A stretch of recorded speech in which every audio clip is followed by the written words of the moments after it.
Είμαι επίτιμη διευθύντρια αρχαιοτήτων, είμαι συνταξιούχος πλέον αρχαιολόγος από το Υπουργείο Πολιτισμού και είμαι μέλος του Διοικητικού Συμβουλίου της Ένωσης Αρχαιολόγων ΙΟΣ.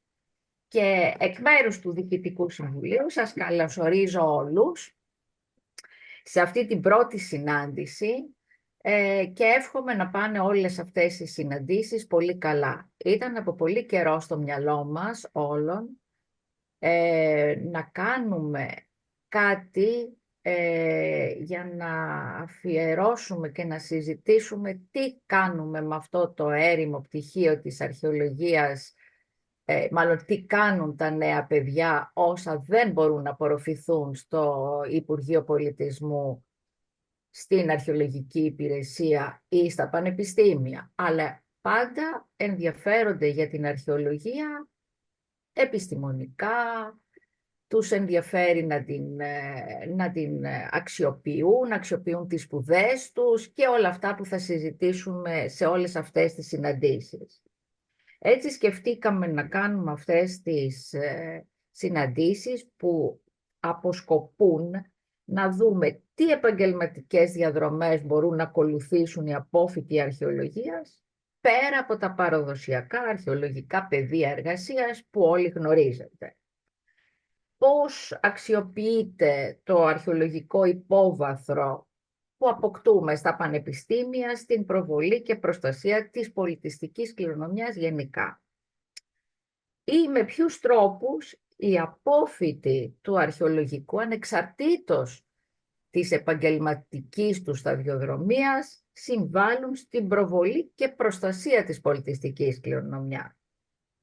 Επίσης, να αναζητήσουμε ποιες δεξιότητες αναδεικνύονται ως σημαντικές για μια σύγχρονη, ευέλικτη και πολύπλευρη επαγγελματική σταδιοδρομία, καθώς όλοι όσοι γνωρίζουμε και εσείς το γνωρίζετε και οι νεότεροι το γνωρίζουν και οι παλαιότεροι το γνωρίζουμε, η απορρόφηση αρχαιολόγων στην παραδοσιακή αρχαιολογική υπηρεσία είναι πάρα πολύ μικρή, ενώ ως μόνιμοι υπάλληλοι.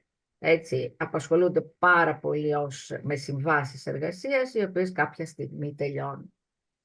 Έτσι λοιπόν η ΙΟΣ διοργανώνει αυτόν τον κύκλο διαδικτυακών συζητήσεων με επαγγελματίες που ελπίζουμε να μοιραστούν μαζί μας προσωπικές εμπειρίες για τις προκλήσεις και ευκαιρίες που ανέκυψαν στη μετάβαση από τις σπουδές τους στην επαγγελματική ζωή.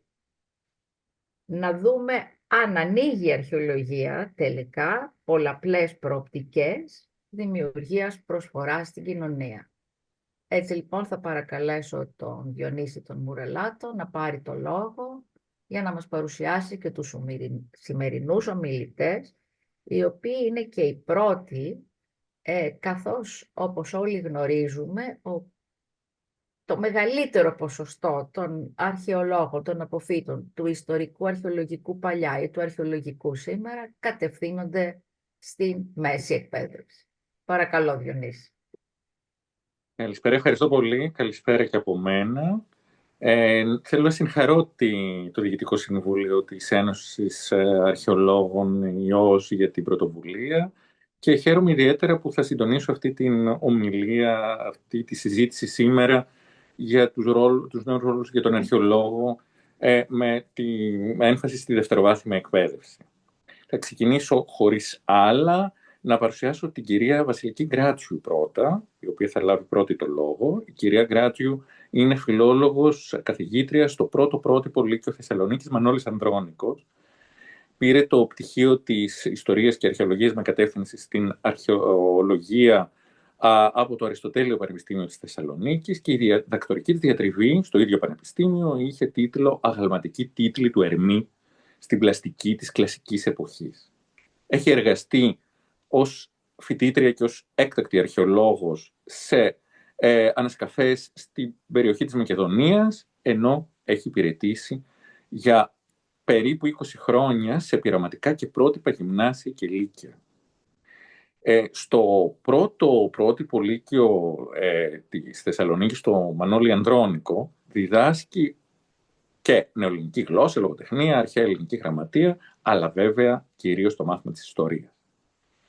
Έχει υλοποιήσει πολλά σχετικά πολιτιστικά και ευρωπαϊκά προγράμματα και από το 2014 είναι υπεύθυνη του Ομίλου Αρχαιολογίας και του Εργαστηρίου Ψηφιδωτού, στο πλαίσιο του οποίου έχουν πραγματοποιηθεί διαθεματικά προγράμματα, παρουσιάσει συνέδρια και έκθεση στο Κέντρο Βυζαντινών Ερευνών του Αριστοτελείου Πανεπιστημίου Θεσσαλονίκης.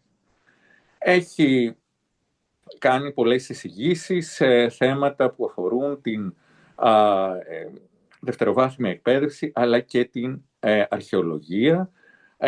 Έχει δημοσιεύσει άρθρα και βιβλία σχετικά τόσο με την αρχαιολογία και την εκπαίδευση και μεταξύ άλλων το βιβλίο με τίτλο «Βεργίνα, Θησαυροί, Μύθοι και Ιστορία της Μακεδονικής Γης» μαζί με την Λουκία Θεοδόρου. Χωρίς άλλη καθυστέρηση δίνω το λόγο στην κυρία Γκράτσιο και θα συνεχίσουμε μετά με την κυρία. Σας ευχαριστώ πολύ για την πρόσκληση και για την παρουσίαση. Μία λεπτομέρεια μόνο, η διατριβή μου είναι στο Πανεπιστήμιο των Ιωαννίνων, με επιβλέπουσα την Ισμήνη Τριάντη, την αγαπημένη μας καθηγήτρια. Λοιπόν, ξεκινάω κατευθείαν με την, ελπίζω ότι με την κατάθεση της εμπειρίας μου θα βοηθήσω τους συναδέλφους. Λοιπόν, ξεκινάω μισό λεπτό να έχω για παρουσίαση με πλήρη οθόνη. Μισό λεπτό. F5. Ναι. Ωραία. Είμαστε εντάξει, φαίνεται. Ωραία. Λοιπόν, νομίζω ότι μπορούμε να ξεκινήσουμε. Λοιπόν, μετά το πτυχίο τι, λοιπόν, ξεκινώντας με τη δευτεροβάθμια εκπαίδευση, θα ελπίζω ότι όσα θα πούμε θα είναι χρήσιμα για όλους τους φοιτητές και πτυχιούχους του Τμήματος Ιστορίας και Αρχαιολογίας. Θα αναφέρω αρχικά ότι πριν ξεκινήσουμε με τα τυπικά, ότι ανήκω σε αυτούς τους τυχερούς που είχαν να επιλέξω μεταξύ αρχαιολογικής υπηρεσίας και δευτεροβάθμιας εκπαίδευσης, όπου μπόρεσα να κάνω την πρακτική μου και στις δύο περιπτώσεις και επέλεξα τη δευτεροβάθμια εκπαίδευση. 34 χρόνια μετά δεν το έχω μετανιώσει και νομίζω ότι αυτά που θα σας πω θα βοηθήσουν να καταλάβετε το γιατί. Λοιπόν, ξεκινώντας από τα επαγγελματικά δικαιώματα, τα απαραίτητα προσόντα, τα επιθυμητά προσόντα, τον εργασιακό χώρο, τα διδακτικά αντικείμενα και τα πλεονεκτήματα των πτυχιούχων του Τμήματος Ιστορίας και Αρχαιολογίας, θα αναφέρω ότι υπάρχει δυνατότητα διορισμού των αποφύτων ως φιλολόγων, αναπληρωτών, δόκιμων και μόνιμων πλέον μετά από αξιολόγηση. Εγώ, ας πούμε, έχω περάσει αξιολόγηση, στα πρότυπα προηγηθήκαμε.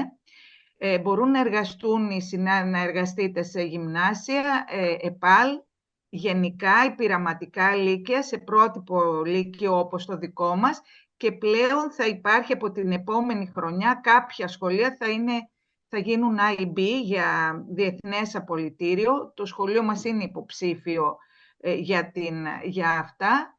Λοιπόν, μπορεί κανείς να πάρει μέρος σε προγράμματα για προσφυγόπαιδες, σε προγράμματα ειδικής αγωγής, με αντίστοιχο μεταπτυχιακό βέβαια. Τα απαραίτητα προσόντα, φυσικά το πτυχίο, το μεταπτυχιακό, οι ξένες γλώσσες, και τα επιθυμητά προσόντα είναι επαρκές επίπεδο γνώσεων σε όλα τα διδακτικά αντικείμενα, σε αυτά που θα δούμε, γνώσεις πληροφορικής και παιδαγωγική εμπειρία κατά το δυνατόν, τα μαθήματα που θα κληθείτε να διδάξετε. Αρχαία ελληνικά, ιστορία, νεοελληνική γλώσσα, λογοτεχνία, λατινικά, φιλοσοφία, σε παρένθεση έχω βάλει τα μαθήματα που διδάσκονταν αλλά δεν διδάσκονται πια, αλλά πάντα ελπίζουμε ότι θα επιστρέψουν, ιστορία τέχνης και ιστορία του ευρωπαϊκού πολιτισμού. Ναι, Συγγνώμη παρακαλώ. να σας διακόψω. Συγγνώμη, έχετε αλλάξει διαφάνεια, γιατί εμείς δεν βλέπουμε τις διαφάνειες που αλλάζουν. Είστε ακόμα στην πρώτη. Ναι, έχω αλλάξει, Ναι. βεβαίως. Δεν ξέρω γιατί. Δεν ξέρω τι μπορεί να γίνει γι' Μήπως αυτό. μπορείτε να βγείτε από το διαμοιρασμό και να ξαναμπείτε να δοκιμάσουμε ξανά, γιατί έχει κολλήσει στην πρώτη Ναι. διαφάνεια. Ναι. Μισό λεπτό. Stop share. Ξανακάνω. Λοιπόν.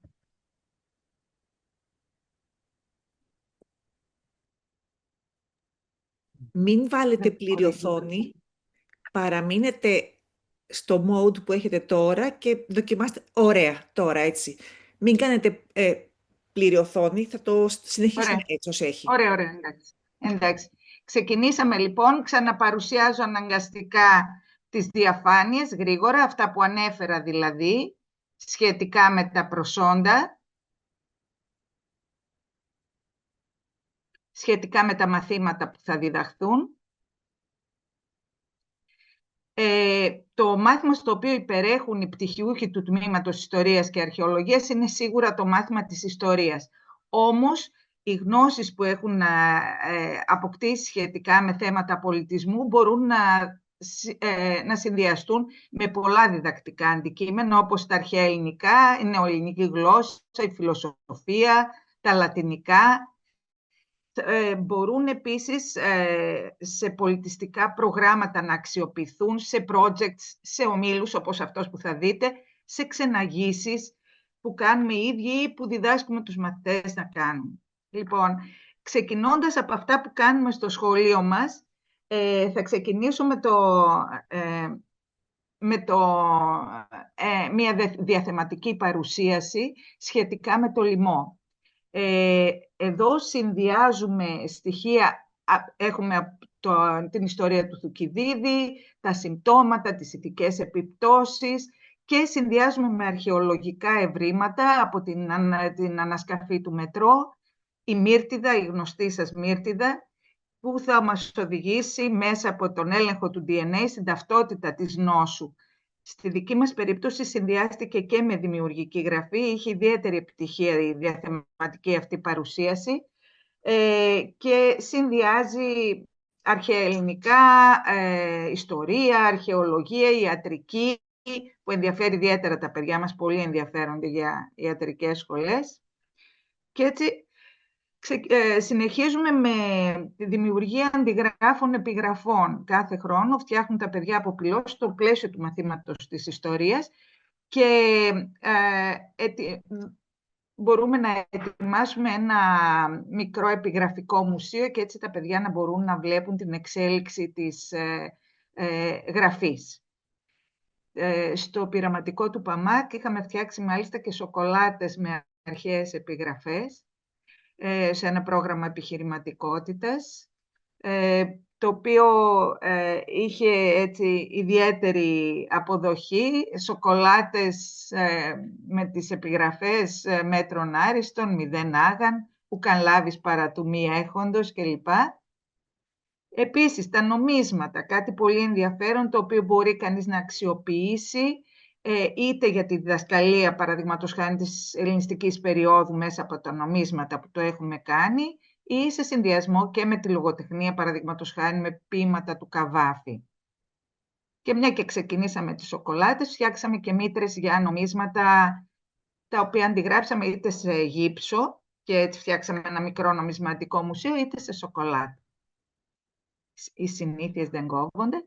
Λοιπόν, προχωρώντας σε πολιτιστικά προγράμματα, ένα από αυτά που είχε ιδιαίτερο ενδιαφέρον ήταν αυτό ο Αστερίξ στη Θεσσαλονίκη, όπου ξεκινώντας με την παρουσίαση από τον Θόδωρο Παπαγγελή, είναι ακαδημαϊκό, μια ιστορική αναδρομή στη ρωμαϊκή ιστορία και με ένα πρόγραμμα πολιτιστικό, το ξεναγήσεις από τους μαθητές σε ολόκληρη τη Θεσσαλονίκη, προχωρήσαμε Εδώ βλέπετε και μια διαφημιστική αφίσα για θηριομαχίες και μονομαχίες από το 2, στο πρωτότυπο και στη δική μας αποκατάσταση.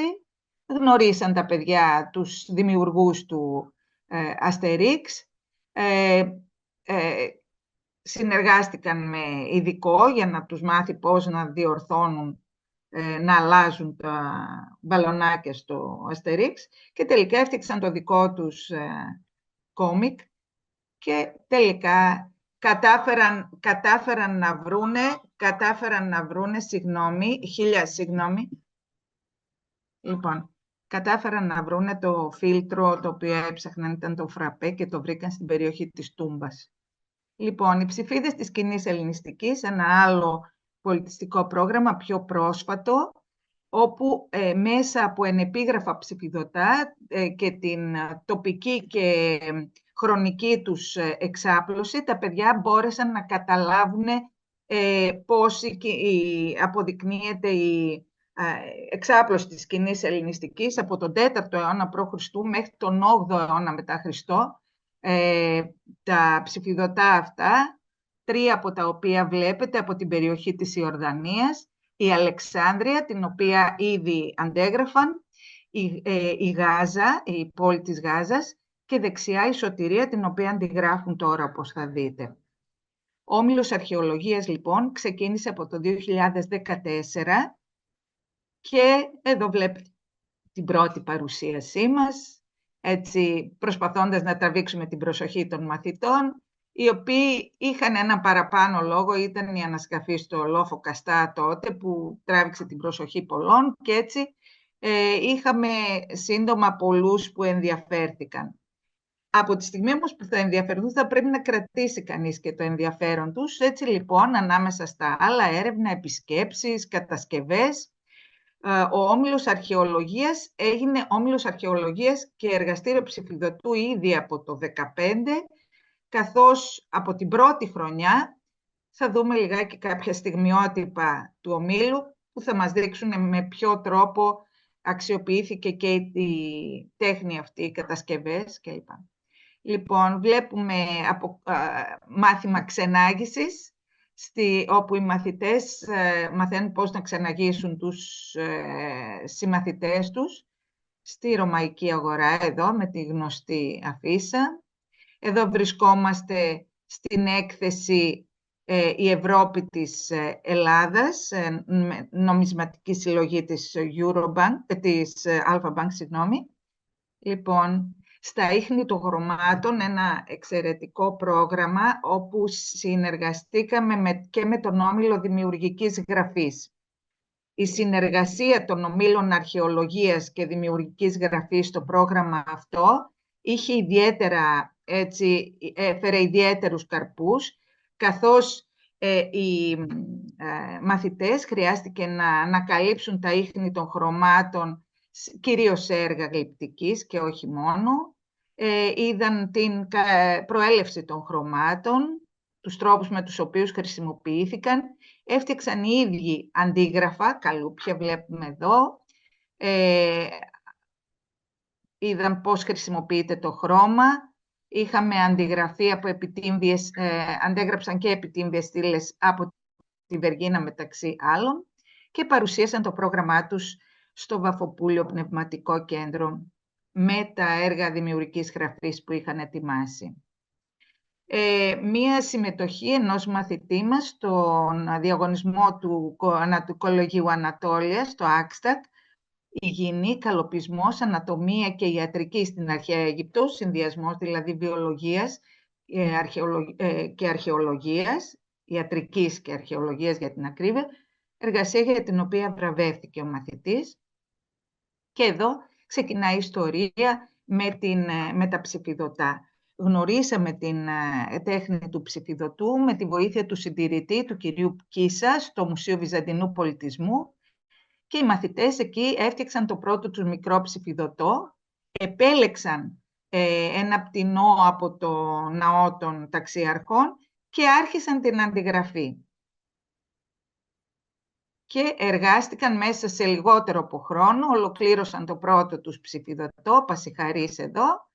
Λοιπόν, και φροντίσαμε να υπάρχει ποικιλία, οπότε είδαμε και εκθέσεις σχετικές με το αρχαίο DNA και την αρχαιολογία, με τις αρχαίες εφευρέσεις, όπως θα δείτε στη συνέχεια ότι το αξιοποιήσαμε, αρχαία ελληνικά μουσικά όργανα, πράγματα που ενδιέφεραν τα παιδιά. Στο θέμα του ψηφιδωτού συνεχίσαμε πειραματιζόμενοι με μία πιο φθηνή ύλη, τον πυλό. Τα παιδιά έφτιαχναν δικές τους πύλινες ψηφίδες. Αντιγράψαμε λοιπόν το ψηφιδωτό αυτό του Ιουστινιανού από τη Ραβένα, arte povera λοιπόν όπως βλέπετε, και η παρουσίαση σε μαθητικό συνέδριο. Ο τίτλος ήταν με αφορμή τη δημιουργία ενός ψηφιδωτού από τα ψηφιδωτά της Ραβένας στον Κλίντ. Ο παρουσιαστής σήμερα κάνει το διδακτορικό του στην αρχαιολογία. Δεν γλίτωσε. Λοιπόν, αρχαίες ελληνικές εφευρέσεις από το μύθο και στην πραγματικότητα ήταν το επόμενο πολιτιστικό μας πρόγραμμα και εδώ βλέπετε τον Ιωάννη Χιού Σιραδάκη, τον απολύτως ειδικό στο μηχανισμό των αντικειχθήρων, που είχαμε την τιμή να έρθει να μιλήσει στα παιδιά, τα οποία μεταξύ των άλλων έφτιαξαν και αντίγραφα από επιγραφή του μηχανισμού. Ταυτόχρονα ολοκλήρωσαν και το ψηφιδωτό τους από το γαλεριανό συγκρότημα, ενώ μία άλλη μεγάλη πολυπληθής ομάδα που επί 3 χρόνια και περισσότερα δούλεψε, γιατί έχουμε αυτό το πρόβλημα στο Λύκειο, ξεκινούν στην πρώτη και δευτέρα Λυκείου και το εύκολο είναι να φύγουν στην τρίτη, εννοείται, είναι δύσκολα τα πράγματα. Αυτοί επέμειναν όχι μόνο στην τρίτη Λυκείου, αλλά και ως πρωτοετής. Ολοκλήρωσαν λοιπόν το έργο τους αυτό, το οποίο είναι ένα αντίγραφο από ψηφιδωτό από το ναό τη Βασιλική του Δουμετίου στην Νικόπολη της Πρέβεζας, και μία λεπτομέρεια από το ίδιο ψηφιδωτό με κεραμικές ψηφίδες από την ίδια ομάδα, η οποία έβαλε το χέρι της και στην Αλεξάνδρεια που σας έδειξα προηγουμένως από την Ιορδανία. Και συνεχίζουμε από την Κύπρο το ψηφιδωτό αυτό, από την Πάφο, ο κέντρος αυτός. Επιλογή αυτή τη χρονιά είχαμε και την υποδιευθύντριά μας και μία μητέρα εκτός από τους μαθητές. Άνοιξε ο κύκλος. Έχουμε και μαθητές πολλές φορές από άλλα σχολεία. Από τις ψηφίδες λοιπόν της κοινής ελληνιστικής φέτος αντιγράφουν τη σωτηρία μεταξύ των άλλων, όπως θα δείτε. Η τέχνη του ψηφιδωτού λοιπόν σχετίζεται με πολλά επιστημονικά πεδία, ιστορία τέχνης, αισθητική, θρησκεία, γλώσσα, οικονομία, αρχαιολογία, συντήρηση κλπ. Και τα ωφέλη για τους μαθητές, νομίζω ότι είναι φανερό, πέρα από την εκμάθηση της τέχνης του ψηφιδωτού, τη συνεργασία της ομάδας, την προσέγγιση και της θεωρητικής πλευράς του θέματος, τη διακόσμηση με έργα των μαθητών, εξοικειώνονται με τη δημοσιοποίηση των καρπών της εργασίας τους. Και μια και αναφερόμαστε σε δημοσιοποίηση, εδώ βλέπετε την αφίσα από την έκθεση που έγινε πέρυσι, έκθεση των ψηφιδωτών μας, στο Κέντρο Βυζαντινών Ερευνών του Αριστοτελείου Πανεπιστημίου, διήρκεσε περίπου 1 μήνα. Και εδώ βλέπετε ότι στάθηκε αφορμή για να συγκεντρωθούν παλιά και νέα μέλη και χάρη στην κυρία Παϊσίδου, την πρόεδρο του Κέντρου Βυζαντινών Ερευνών, είχαμε 3 ειδικούς στο θέμα των ψηφιδωτών, την κυρία Παπακυριακού, την κυρία Πλιώτα και την Γιώτα Ατζακά, οι οποίες μίλησαν για θέματα ψηφιδωτών με αφορμή τα δικά μας ψηφιδωτά. Ήταν ιδιαίτερη τιμή και μεγάλη ευκαιρία για τους μαθητές του σχολείου. Ένα βιωματικό εργαστήριο ολοκλήρωσε την προσπάθεια αυτή, εντάχθηκε στα 100 χρόνια του Πανεπιστημίου, του Αριστοτελείου Πανεπιστημίου, και εδώ μαζί με μία ακόμα εκδήλωση στην οποία πήραμε μέρος, εκδήλωση στη μνήμη του Μανώλη Ανδρώνικου που έγινε στις 17 Οκτωβρίου. Εδώ βλέπετε το Μανώλη Ανδρώνικο, ίσως λιγότεροι το ξέρουν, ότι ο Ανδρώνικος επί 11 χρόνια ήταν φιλόλογος στα εκπαιδευτήρια Σχοινά, εδώ στο κέντρο η Αγλαία Σχοινά, ο Ανδρώνικος, η μετέπειτα σύζυγός του Όλη, φιλόλογος τότε και εκείνη, και η μητέρα μου που το 1952 έπαιρνε το απολυτήριό της από το σχολείο αυτό.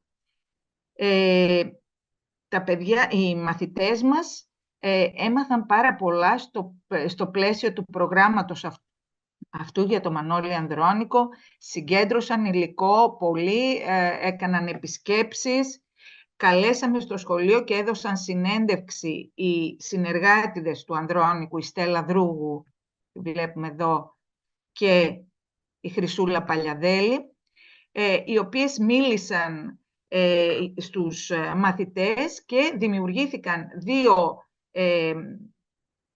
ταινίες 45 λεπτές, οι οποίες είναι διαθέσιμες στην ιστοσελίδα του σχολείου μας.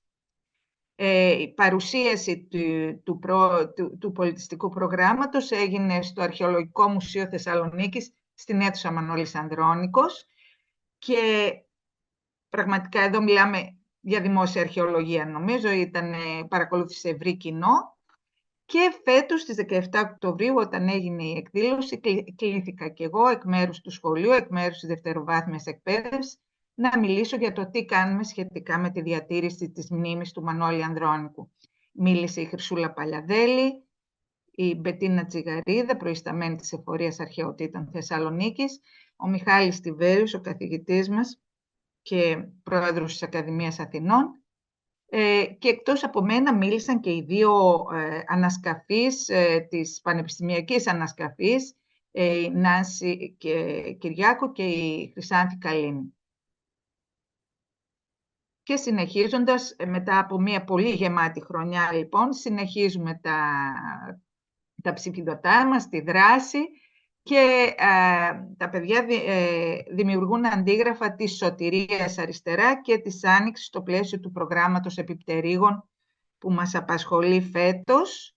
Μια χριστουγεννιάτικη φωτογραφία και μια πρωτοχρονιάτικη με πολλά νέα χαμόγελα και κάποια παλιότερα χαμόγελα. Εδώ και τις ευχές μας, όλα αυτά που αναφέρονται στο ψηφιδωτό αυτό από την Αλικαρνασσό, για υγεία, ειρήνη και ελπίδα κατά το δυνατόν, χωρίς ανορθογραφίες. Σας ευχαριστώ. Ευχαριστούμε πάρα πολύ, κυρία Γκράτσιου. Ήταν πολύ συναρπαστική αυτή η περιήγηση της σχέσης της αρχαιολογίας με τη δευτεροβάθμια εκπαίδευση μέσα από την εμπειρία σας. Να περάσουμε τώρα, κρατήστε λίγο τις ερωτήσεις σας και για την κυρία Γκράτσιου. Να περάσουμε τώρα αμέσως στην κυρία Κατερίνα Τζαβελοπούλου, η οποία έχει πραγματοποιήσει προπτυχιακές και μεταπτυχιακές σπουδές στο τμήμα Ιστορίας και Αρχαιολογίας του Πανεπιστημίου της Αθήνας. Επίσης υποστήριξε την διδακτορική της διατριβή στο ίδιο πανεπιστήμιο με τίτλο «Λατρείες ηρών στις αγορές της αρχαιότητας». Το 1996 έχει συμμετάσχει σε ανασκαφές της Κυκλάδες, στην Άνθρο, την Τίνο, τη Δήλο, τη Σύρο, την Άξο, την Κύθινο, στους Ινιάδες, την Αθήνα, το Βόλο και τη Σκιάθο. Έχει παρουσιάσει σε διάφορα συνέδρια την έρευνά της, που επικεντρώνεται στις λατρείες στον ελλαδικό και μακρασιατικό χώρο και την τοπογραφία των βορείων σποράδων. Ενώ, λόγω της καταγωγής της, έχει ασχοληθεί και με τους τιμίους γλύπτες του 19ου και 20ου αιώνα. Έχει λάβει μέρος σε επιμορφωτικά σεμινάρια, και συνέδρια προφανώς, ενώ από το 2005 που διορίστηκε ως φιλόλογος στη δευτεροβάθμια εκπαίδευση, έχει υπηρετήσει σε σχολεία σε διάφορες περιοχές της Ελλάδας, τη Σίμη, τη Θήβα, τη Σκόπελο, την Αθήνα, ενώ από το 2020 εργάζεται στο 2ο πρότυπο Γενικό Λύκειο Αθηνών, και εκεί συμμετέχει σε ευρωπαϊκά προγράμματα, εποπτεύει την πρακτική άσκηση προπτυχιακών και μεταπτυχιακών φοιτητών και φοιτητριών του ΕΚΠΑ, ενώ υλοποίησε όμιλο αριστείας για τα σχολικά έτη από το 2020 ως το 2023 με τίτλο «Ιστορική και αρχαιολογική περίπατη στην Αθήνα». Η κυρία Τζαβελοπούλου έχει κάνει πολλές βιβλιοπαρουσιάσεις, έχει δημοσιεύσει βιβλιοκριτικές, έχει παρουσιάσει σε εκπαιδευτικά συνέδρια διδακτικές προτάσεις που έχουν ή πρόκειται να εφαρμοστούν στο Λύκειο, έχει λάβει μέρος σε μαθητικά συνέδρια με τους μαθητές της. Είναι ιδρυτικό μέλος του Κέντρου Μελετών Νήσου Σκοπέλου και μέλος της Πανελλήνιας Ένωσης Φιλολόγων και της Επιστημονικής Ένωσης για την Προώθηση της Εκπαιδευτικής Καινοτομίας. Τέλος, από το 2019 έχει εκλεγεί ταμείας της Ένωσης Αρχαιολόγων Ελλάδας ΙΟΣ. Οπότε, κυρία Τζαβελοπούλου, παρακαλούμε και για τη δική σας παρουσία. Κύριε Μπουρελάτο, ευχαριστώ πάρα πολύ. Είμαι εντυπωσιασμένη από την ομιλία της κυρίας Γκράτσιου. Ελπίζω και εγώ με τη σειρά μου να προσθέσω τη δική μου εμπειρία στα σχολεία, η οποία φέτος συμπλήρωσα 21 χρόνια υπηρεσίας, επομένως έχω κι εγώ μια μακρά πορεία, θα έλεγα. Λοιπόν, θα το αφήσω έτσι γιατί είδα πως υπήρχε πρόβλημα την προηγούμενη φορά. Το βλέπετε ότι άλλαξε? Ναι. Ωραία, τέλεια. Λοιπόν, καλησπέρα και από μένα. Όπως είπε και ο κύριος Μπουρελάτος, ονομάζομαι Τζαβελοπούλου Κατερίνα και είμαι αρχαιολόγος, παύλα φιλόλογος. Έτσι συστήνομαι πάντα στους μαθητές μου την πρώτη μέρα που ξεκινάω στην πρώτη λυκείου, που είναι και οι καινούργοι μου μαθητές στο σχολείο. Λοιπόν, τι μπορεί να κάνει ένας αρχαιολόγος στην εκπαίδευση? Στο γυμνάσιο τα πράγματα είναι πολύ πιο εύκολα. Στο γυμνάσιο έχουμε πολλά περιθώρια αυτενέργειας, δεν μας κυνηγάει η ύλη. Έχουμε 2 μαθήματα πολύ χρήσιμα, την Ιλιάδα και την Οδύσσεια, στα οποία είναι βασικός στόχος να εξετάσουμε τα πολιτιστικά στοιχεία των κειμένων. Επομένως, μπορούμε να κάνουμε πάρα πολλές συζητήσεις. Εδώ σας δείχνω κάποια φύλλα εργασίας, όταν παλιά δίδασκα σε γυμνάσια, σε σχέση με τα όπλα των αρχαίων, των Μικηναίων, ή σε σχέση με τα κτερίσματα και τα έθιμα ταφής, ή γενικά με τα έθιμα που είχαν στην εποχή τη Μικηναϊκή, σε σχέση με την Οδύσσεια. Υπήρχαν επίσης κάποια ειδικά μαθήματα, μας ανέφερε η κυρία Γκράτσιου πιο πριν. Πριν χρόνια είχαμε ένα καταπληκτικό μάθημα, την ιστορία τέχνης. Εάν αυτή τη στιγμή είναι μαζί μας παλιότεροι συνάδελφοι, μάλλον απόφοιτοι τέλος πάντων μέχρι το 2020, μπορεί να το είχαν πετύχει στα σχολεία. Ήταν μάθημα επιλεγόμενο για την τρίτη λυκείου και εξέταζε από την παλαιολιθική εποχή μέχρι και την δεκαετία του 1990 την τέχνη, όπου ήταν το καλύτερο μάθημα για έναν αρχαιολόγο και ιστορικό τέχνης. Όπως καταλαβαίνετε, το μάθημα αυτό καταργήθηκε το 2020 με τη μεταρρύθμιση που έγινε και δυστυχώς ήταν μεγάλη απώλεια για το αντικείμενό μας.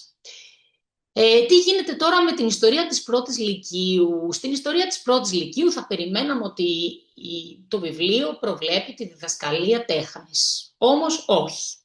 Σας δείχνω με κόκκινα γράμματα τα κεφάλαια τα οποία εξαιρούνται εντελώς από την τέχνη. Δηλαδή δεν διδάσκεται καθόλου η Αίγυπτος, η κλασική εποχή βεβαίως, γιατί τι να πούμε για την τέχνη της κλασικής, η ρωμαϊκή και η καημένη ύστερη αρχαιότητα, την οποία δεν τη διδάσκουμε πάρα πολύ λίγο και την τέχνη σχεδόν καθόλου. Όχι σχεδόν, καθόλου.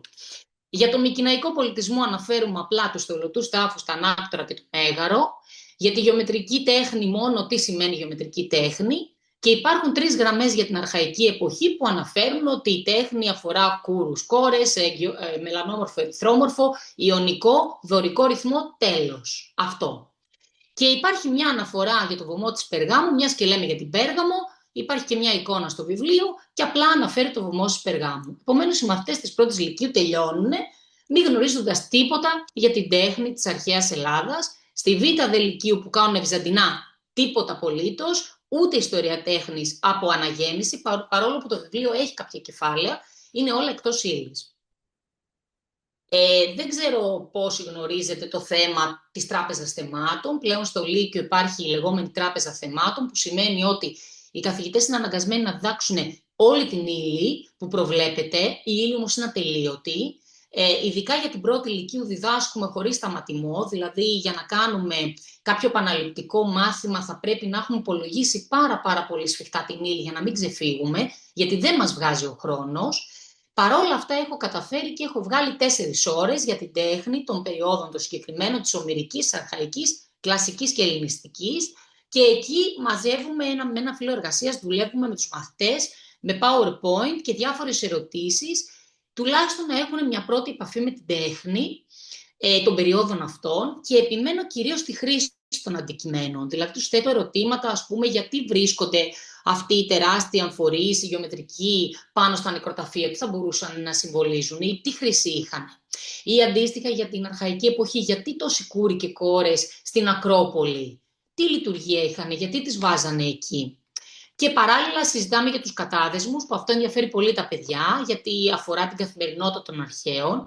Επομένως προσπαθούμε λίγο τέχνη, λίγο καθημερινότητα, να δώσουμε έτσι κάποια ερεθίσματα στους μαθητές, αν τους ενδιαφέρει να πράξουν κάτι παραπάνω από μόνοι τους.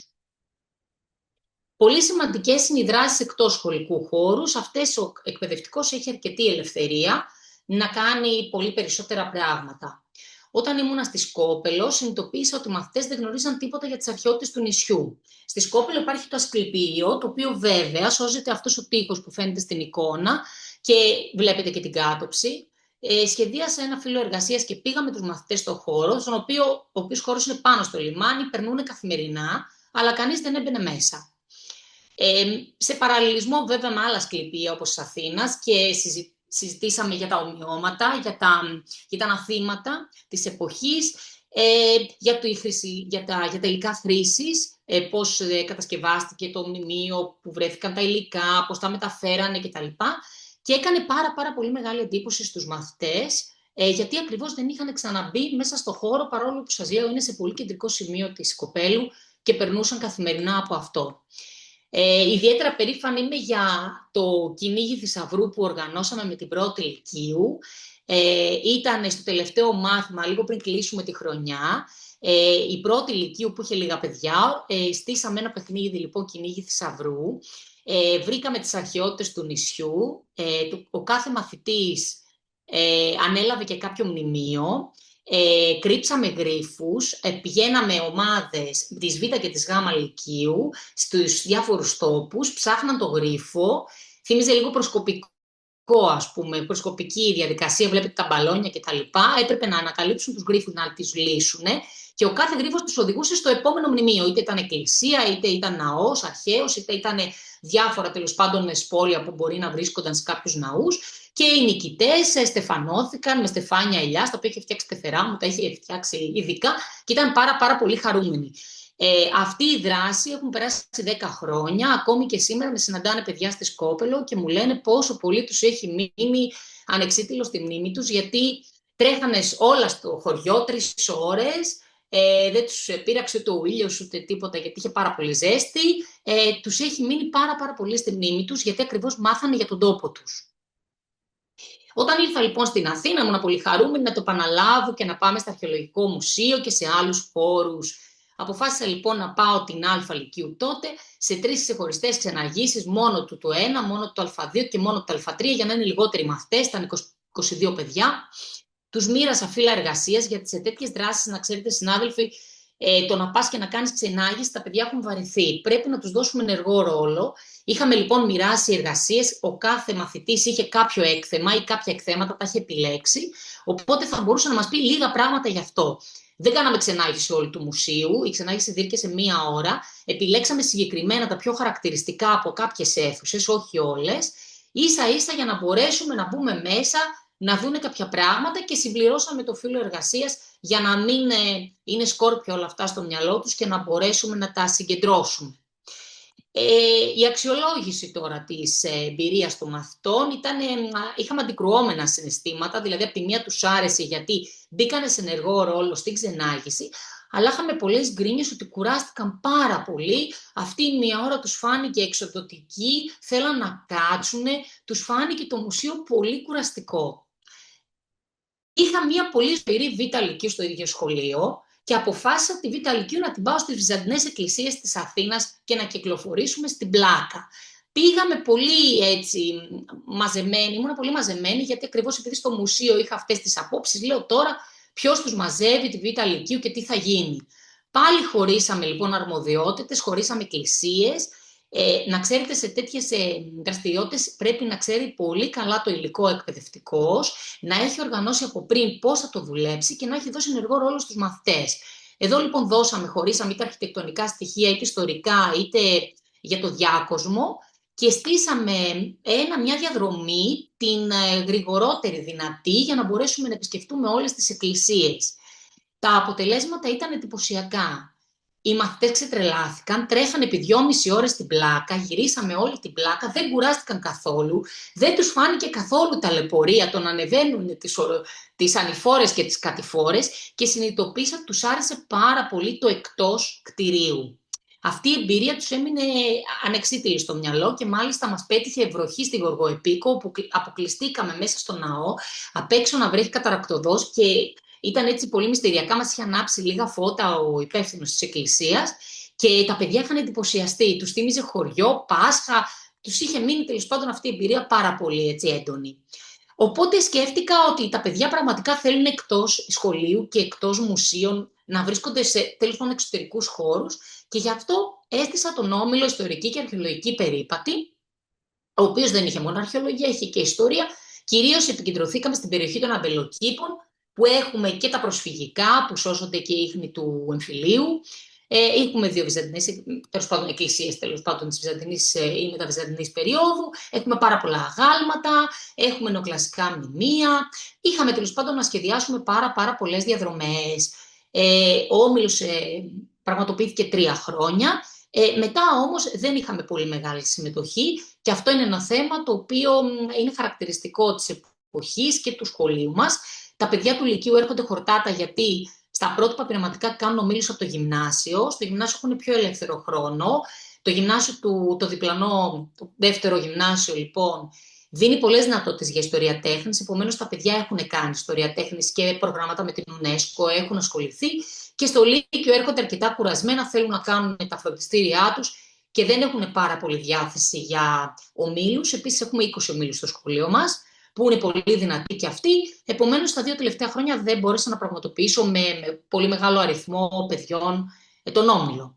Παρ' όλα αυτά, έχουμε συμμετάσχει σε συνέδρια, που και εκεί οι μαθητές επιλέγουν θέματα όπως θαλάσσιες εκστρατείες και μυθικά τέρατα. Και ένα πολύ ωραίο συνέδριο, στο οποίο πραγματικά κάναν αξιόλογη δουλειά τα παιδιά όλη τη διάρκεια της χρονιάς, ήταν η διδασκαλία της ποίησης του Σολομού για το 1821 μέσα από έργα τέχνης. Αυτό το εφαρμόζω κάθε φορά στο μάθημα της λογοτεχνίας της Α Λυκείου. Εξετάζουμε έργα τέχνης που σχετίζονται με την έξοδο του Μεσολογγίου και στη συνέχεια μελετάμε και τον φιλελληνισμό μέσα από τα έργα τέχνης του εξωτερικού και έτσι οι μαθητές έρχονται και σε επαφή με ζωγραφική και γνωρίζουν ζωγράφους και βλέπουν τον αντίκτυπο που είχε η Ελληνική Επανάσταση και προβληματίζονται για πάρα πολλά ζητήματα. Επίσης, το Σάββατο αυτό που μας έρχεται, κάνουμε μια ημερίδα 7 σχολεία της Αττικής, ένα από τα οποία είμαστε κι εμείς, για τις ανθρωπιστικές σπουδές στο σύγχρονο και ψηφιακό κόσμο, με πάρα πολλά εργαστήρια, με πανεπιστημιακούς από διαφορετικές ειδικότητες και τον κύριο Πλάτζο από το Τμήμα Ιστορίας και Αρχαιολογίας του ΕΚΠΑ. Για ένα πρόγραμμα που ήμουν πάρα πολύ χαρούμενη, ήταν η διδασκαλία της ρωμαϊκής ιστορίας μέσα από κόμικ του Αστερίξ και Οβελίξ. Είδα και η κυρία Γκράτσιο είχε κάνει κάτι αντίστοιχο. Και μάλιστα ο κύριος Κατάκης, που είναι στην παρέα μας, μου είχε κάνει την τιμή, με είχε καλέσει στο Τμήμα Ιστορίας και Αρχαιολογίας του ΕΚΠΑ και είχα παρουσιάσει την εργασία αυτή. Αυτό το μάθημα το είχα πραγματοποιήσει την περίοδο του COVID, που ήμασταν στα σπίτια και που ήθελα να κάνουμε κάτι διαφορετικό με τους μαθητές. Παρ' όλα αυτά το εφαρμόζω και στη ιστορία της Α Λυκείου στα ρωμαϊκή εποχή και στα λατινικά της Β Λυκείου. Τους θέτω ένα project και διαλέγουν οι μαθητές κάτι από όλα αυτά. Συζητήσαμε λοιπόν ποιος είναι ο Ιούλιος Καίσαρας μέσα από τα αποφθέγματά του, τη λογοτεχνία, το σινεμά, τη ζωγραφική και τη γλυπτική. Να σας πω ότι για τον Ιούλιο Καίσαρα αναφέρεται μια γραμμή στο σχολικό βιβλίο και μέσα στην ύλη αναφέρονται ελάχιστα πράγματα, αλλά μπορούσαμε να εξετάσουμε αυτά που αναφέρονται στη Ρεσπούμπλικα κλπ. Παράλληλα με το κόμικ, δηλαδή το χρησιμοποίησαμε ως αφόρμηση για να εντοπίσουμε αυτά τα πράγματα που μαθαίναμε στο βιβλίο και να ξεκαθαρίσουμε κάποια πράγματα για την κοινωνία και την ιστορία της αρχαίας Ρώμης. Επίσης, πολύ εντυπωσιακή είναι η καθημερινότητα των Ρωμαίων. Κάθε χρονιά τα παιδιά μένουν εκστασιασμένα γιατί βλέπουν πόσα πολλά πράγματα υπήρχαν στην αρχαιότητα και λένε πω είχαν τόσα πράγματα οι αρχαίοι και εμείς δεν ξέρουμε κάτι για αυτούς. Μιλάμε για την αρρύθμιση, τα νομίσματα, για τη ρωμαϊκή διατροφή, για τα θερμοπολία, τη ρωμαϊκή ενδυμασία, τις βίλες, το οδικό δίκτυο που είναι εντυπωσιακό για τη ρωμαϊκή εποχή, τα λουτρά, τα υδραγωγεία και τις Βεσπασιανές και κάθε μαθητής, μια ομάδα μαθητών αναλαμβάνουν μια εργασία να εκπονήσουν πάνω σε αυτό. Συνήθως αυτό γίνεται στα λατινικά της Β' Λυκείου, όπως σας είπα. Γενικά μου αρέσει πάρα πολύ το παιχνίδι και προσπαθώ να το εντάξω στην εκπαιδευτική διαδικασία, γιατί έχει πολλαπλά ωφέλη παιδαγωγικά. Πέρσι σχεδιάσαμε κυνήγι εκπαιδευτικό επιτραπέζιο για την ιστορία, το δεξιά, και το αριστερά είναι για την ιστορία της Γ' Λυκείου, της κατεύθυνσης, πρόπερσι αυτό. Και γενικά το παιχνίδι το εντάσσουμε πολύ στη διδασκαλία μας και θα ήθελα να σας δείξω παιχνίδια ρόλων. Στο μάθημα της ιστορίας ξεκινάμε στην αρχαία Αίγυπτο και τους ζητάω να επιλέξουν έναν χαρακτήρα. Διαλέγουν έναν ήρωα, σκέφτονται το φύλο, την ηλικία, το επάγγελμα, την κοινωνική τάξη και γράφουν μια παράγραφο από τη ζωή του. Στο σημείο αυτό προσπαθούμε με δημιουργική γραφή να εφαρμόσουμε τις πληροφορίες που έχουμε μάθει από το σχολικό εγχειρίδιο σε μια πιο παιχνιδιάρικη μορφή. Όταν πάμε πια στις Μυκήνες, ο ήρωας μας ταξιδεύει. Ξέρει καλά ελληνικά και πηγαίνει στις Μυκήνες και βρίσκει έναν Έλληνα φίλο του. Εκεί ζητούμε από τους μαθητές να κάνουν ένα διάλογο. Μέσα από το διάλογο θα φανούν οι διαφορές μικηναϊκής εποχής, αιγυπτιακής Αιγύπτου. Οπότε τους ζητάμε και συγκεκριμένα για να μην χαθούν τι θα θέλαμε και είχαμε πραγματικά στις απαντήσεις των μαθητών και εντυπωσιακά ευρήματα πώς βρέθηκε ο Αιγύπτιος στις Μυκήνες. Άλλοι είπαν ότι ήταν δούλος, άλλοι ότι ήταν έμπορος κτλ. Πώς γνωρίζετε με τον Μυκηναίο και αρχίζουν και κάνουν σύγκριση. Αυτό είναι το Μέγαρο, το σπίτι του Άνακτα, ο δικός μας λέγεται Φαραώ. Έλα να σου δείξω τους θολωτούς μας τάφους, οι δικοί μας είναι πυραμίδες. Επομένως εφαρμόζουν τη γνώση που έχουν στο μάθημα, τη θεωρητική τους γνώση, με μια πιο βιωματική μορφή. Αφού λοιπόν έχουμε χτίσει όλες αυτές τις εργασίες και οι μαθητές έχουν εξοικειωθεί με τη δημιουργική γραφή και το παιχνίδι αυτό της ιστορίας, πηγαίνω σε κάτι πιο και τους ζητάω τα Χριστούγεννα σε ομαδική εργασία να χρησιμοποιήσουν τελείως αναχρονιστικά τα social media στην αρχαιότητα. Έστω λοιπόν ότι έχουν Instagram και ταξιδεύουν στο παρελθόν και κατοικούν σε μία από αυτές τις περιόδους. Πώς θα ήταν η ζωή τους. Αυτό το παιχνίδι, επειδή τα social media είναι στη ζωή των νέων, πάντα προσπαθώ να τα εξυγχρονίζω, τέλος πάντων και να τα αξιοποιώ για να τους είναι ακόμη πιο οικείο όλο το περιβάλλον. Θα σας δείξω, έχω εντυπωσιακά αποτελέσματα από τα χρόνια τα τελευταία, θα σας δείξω κάποια από τα καλύτερά μου. Το ένα είναι αυτό. Είναι λοιπόν η Ευδοκία που ήταν αντιπρόεδρος της Δειλιακής Συμμαχίας και μαζί με τον σύζυγό της, τον Φιλέτερο, αριστερά, τον οποίο τον έκανε Ελληνοταμεία για να εισπράττουν μαζί τα χρήματα και να βάζουν χέρι στους φόρους της Δήλου και ο Φιλέτερος θέλει να πάρει τη θέση του Κίμωνα και να γίνει σημαντικός τριήραρχος και της χάρισε και τριήρη με το όνομα Ευδοξία και τελικά τους πιάσανε και στο τέλος είπε «Ζαμέ κοροπή». Η μαθήτρια αυτή και η ομάδα της φέτος έχει περάσει τα ΜΜΕ, ήταν εντυπωσιακή γιατί πραγματικά συνδύασε την επικαιρότητα, ήταν μόλις είχε συμβεί το σκάνδαλο με την Καηλή, με την αρχαιότητα, με τη δημιουργική γραφή και με τα στοιχεία αυτά της εποχής της Δειλιακής Συμμαχίας που ήταν μέσα στην ύλη μας. Έχουμε και τον Περικλούκο από περσινή ομάδα. Εδώ υπάρχουν και οι απαντήσεις για όσους είναι εξοικειωμένους με τα social media. Υπάρχουν οι απαντήσεις των φαν τους, όπου οι οπαδοί του γράφουν Θεός, wow και σχολιάζουν στις αναρτήσεις που γράφει ο Περικλής, που πάει να του φτιάξει την πρωτομή, που γράφει στοιχεία από το βιβλίο τις μεταρρυθμίσεις του Περικλή, όπως τις λέει και με σχόλια, τα χρήματα που βγάλαν κλπ. Και στοιχεία από τη ζωή του, όπου γεννιέται η Ασπασία, χωρίζει με την πρώτη του σύζυγο και εκλέει. Βλέπουμε εδώ δημιουργικότητα, βάζουν φατσούλες πάνω στα αρχαία αγγεία. Επιτέλους, αγάπη μου, σε βρήκα, παντρεύεται την Ασπασία και στο τέλος αρρωσταίνει από το λοιμό με φατσούλα όπως είναι εξοικειωμένα τα παιδιά και πεθαίνει. Του Αγίου Βαλεντίνου προσπαθώ να τους δώσω τα ζευγάρια στην αρχαία Ρώμη. Εδώ πήγαμε σε podcast. Τους έβαλα να ακούσουν τον Βαβακώστα που τον έχουμε καλέσει και παλιότερα και μας έχει κάνει παρουσίαση στην ΙΟ, στην Ένωση Αρχαιολόγων. Τους έβαλα να ακούσουν τη γέννηση της Ρώμης που έχει να κάνει και με την ύλη μας στη ρωμαϊκή ιστορία και τους ζήτησα να κάνουν κάτι πάνω σε αυτό. Τα αποτελέσματα ήταν εντυπωσιακά. Η Κλεοπάτρα πήγε σε ψυχολόγο διότι δεν άντεχε το φτύσιμο που είχε φάει από τον Αντώνιο. Η Πομπιεία κλαίει για το χωρισμό της με τον Ιούλιο Καίσαρα, έχει πάει για καφέ με μια φίλη της και της λέει τον πόνο της. Η Μεσσαλίνα και όλα τα κουτσομπολιά, έχουμε ανθρώπους στο δρόμο που σχολιάζουν τη Μεσσαλίνα και όλα αυτά που έχουν συμβεί με τον Κλάβδιο.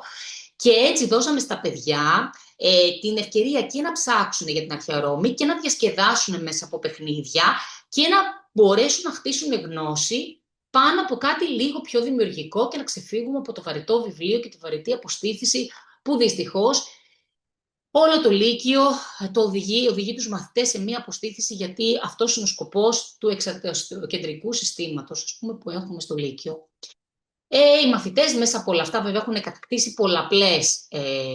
πολλαπλές δεξιότητες, είτε σε γραμματισμούς, είτε σε πολυτροπικά κείμενα, σε συνεργασία, φαντασία.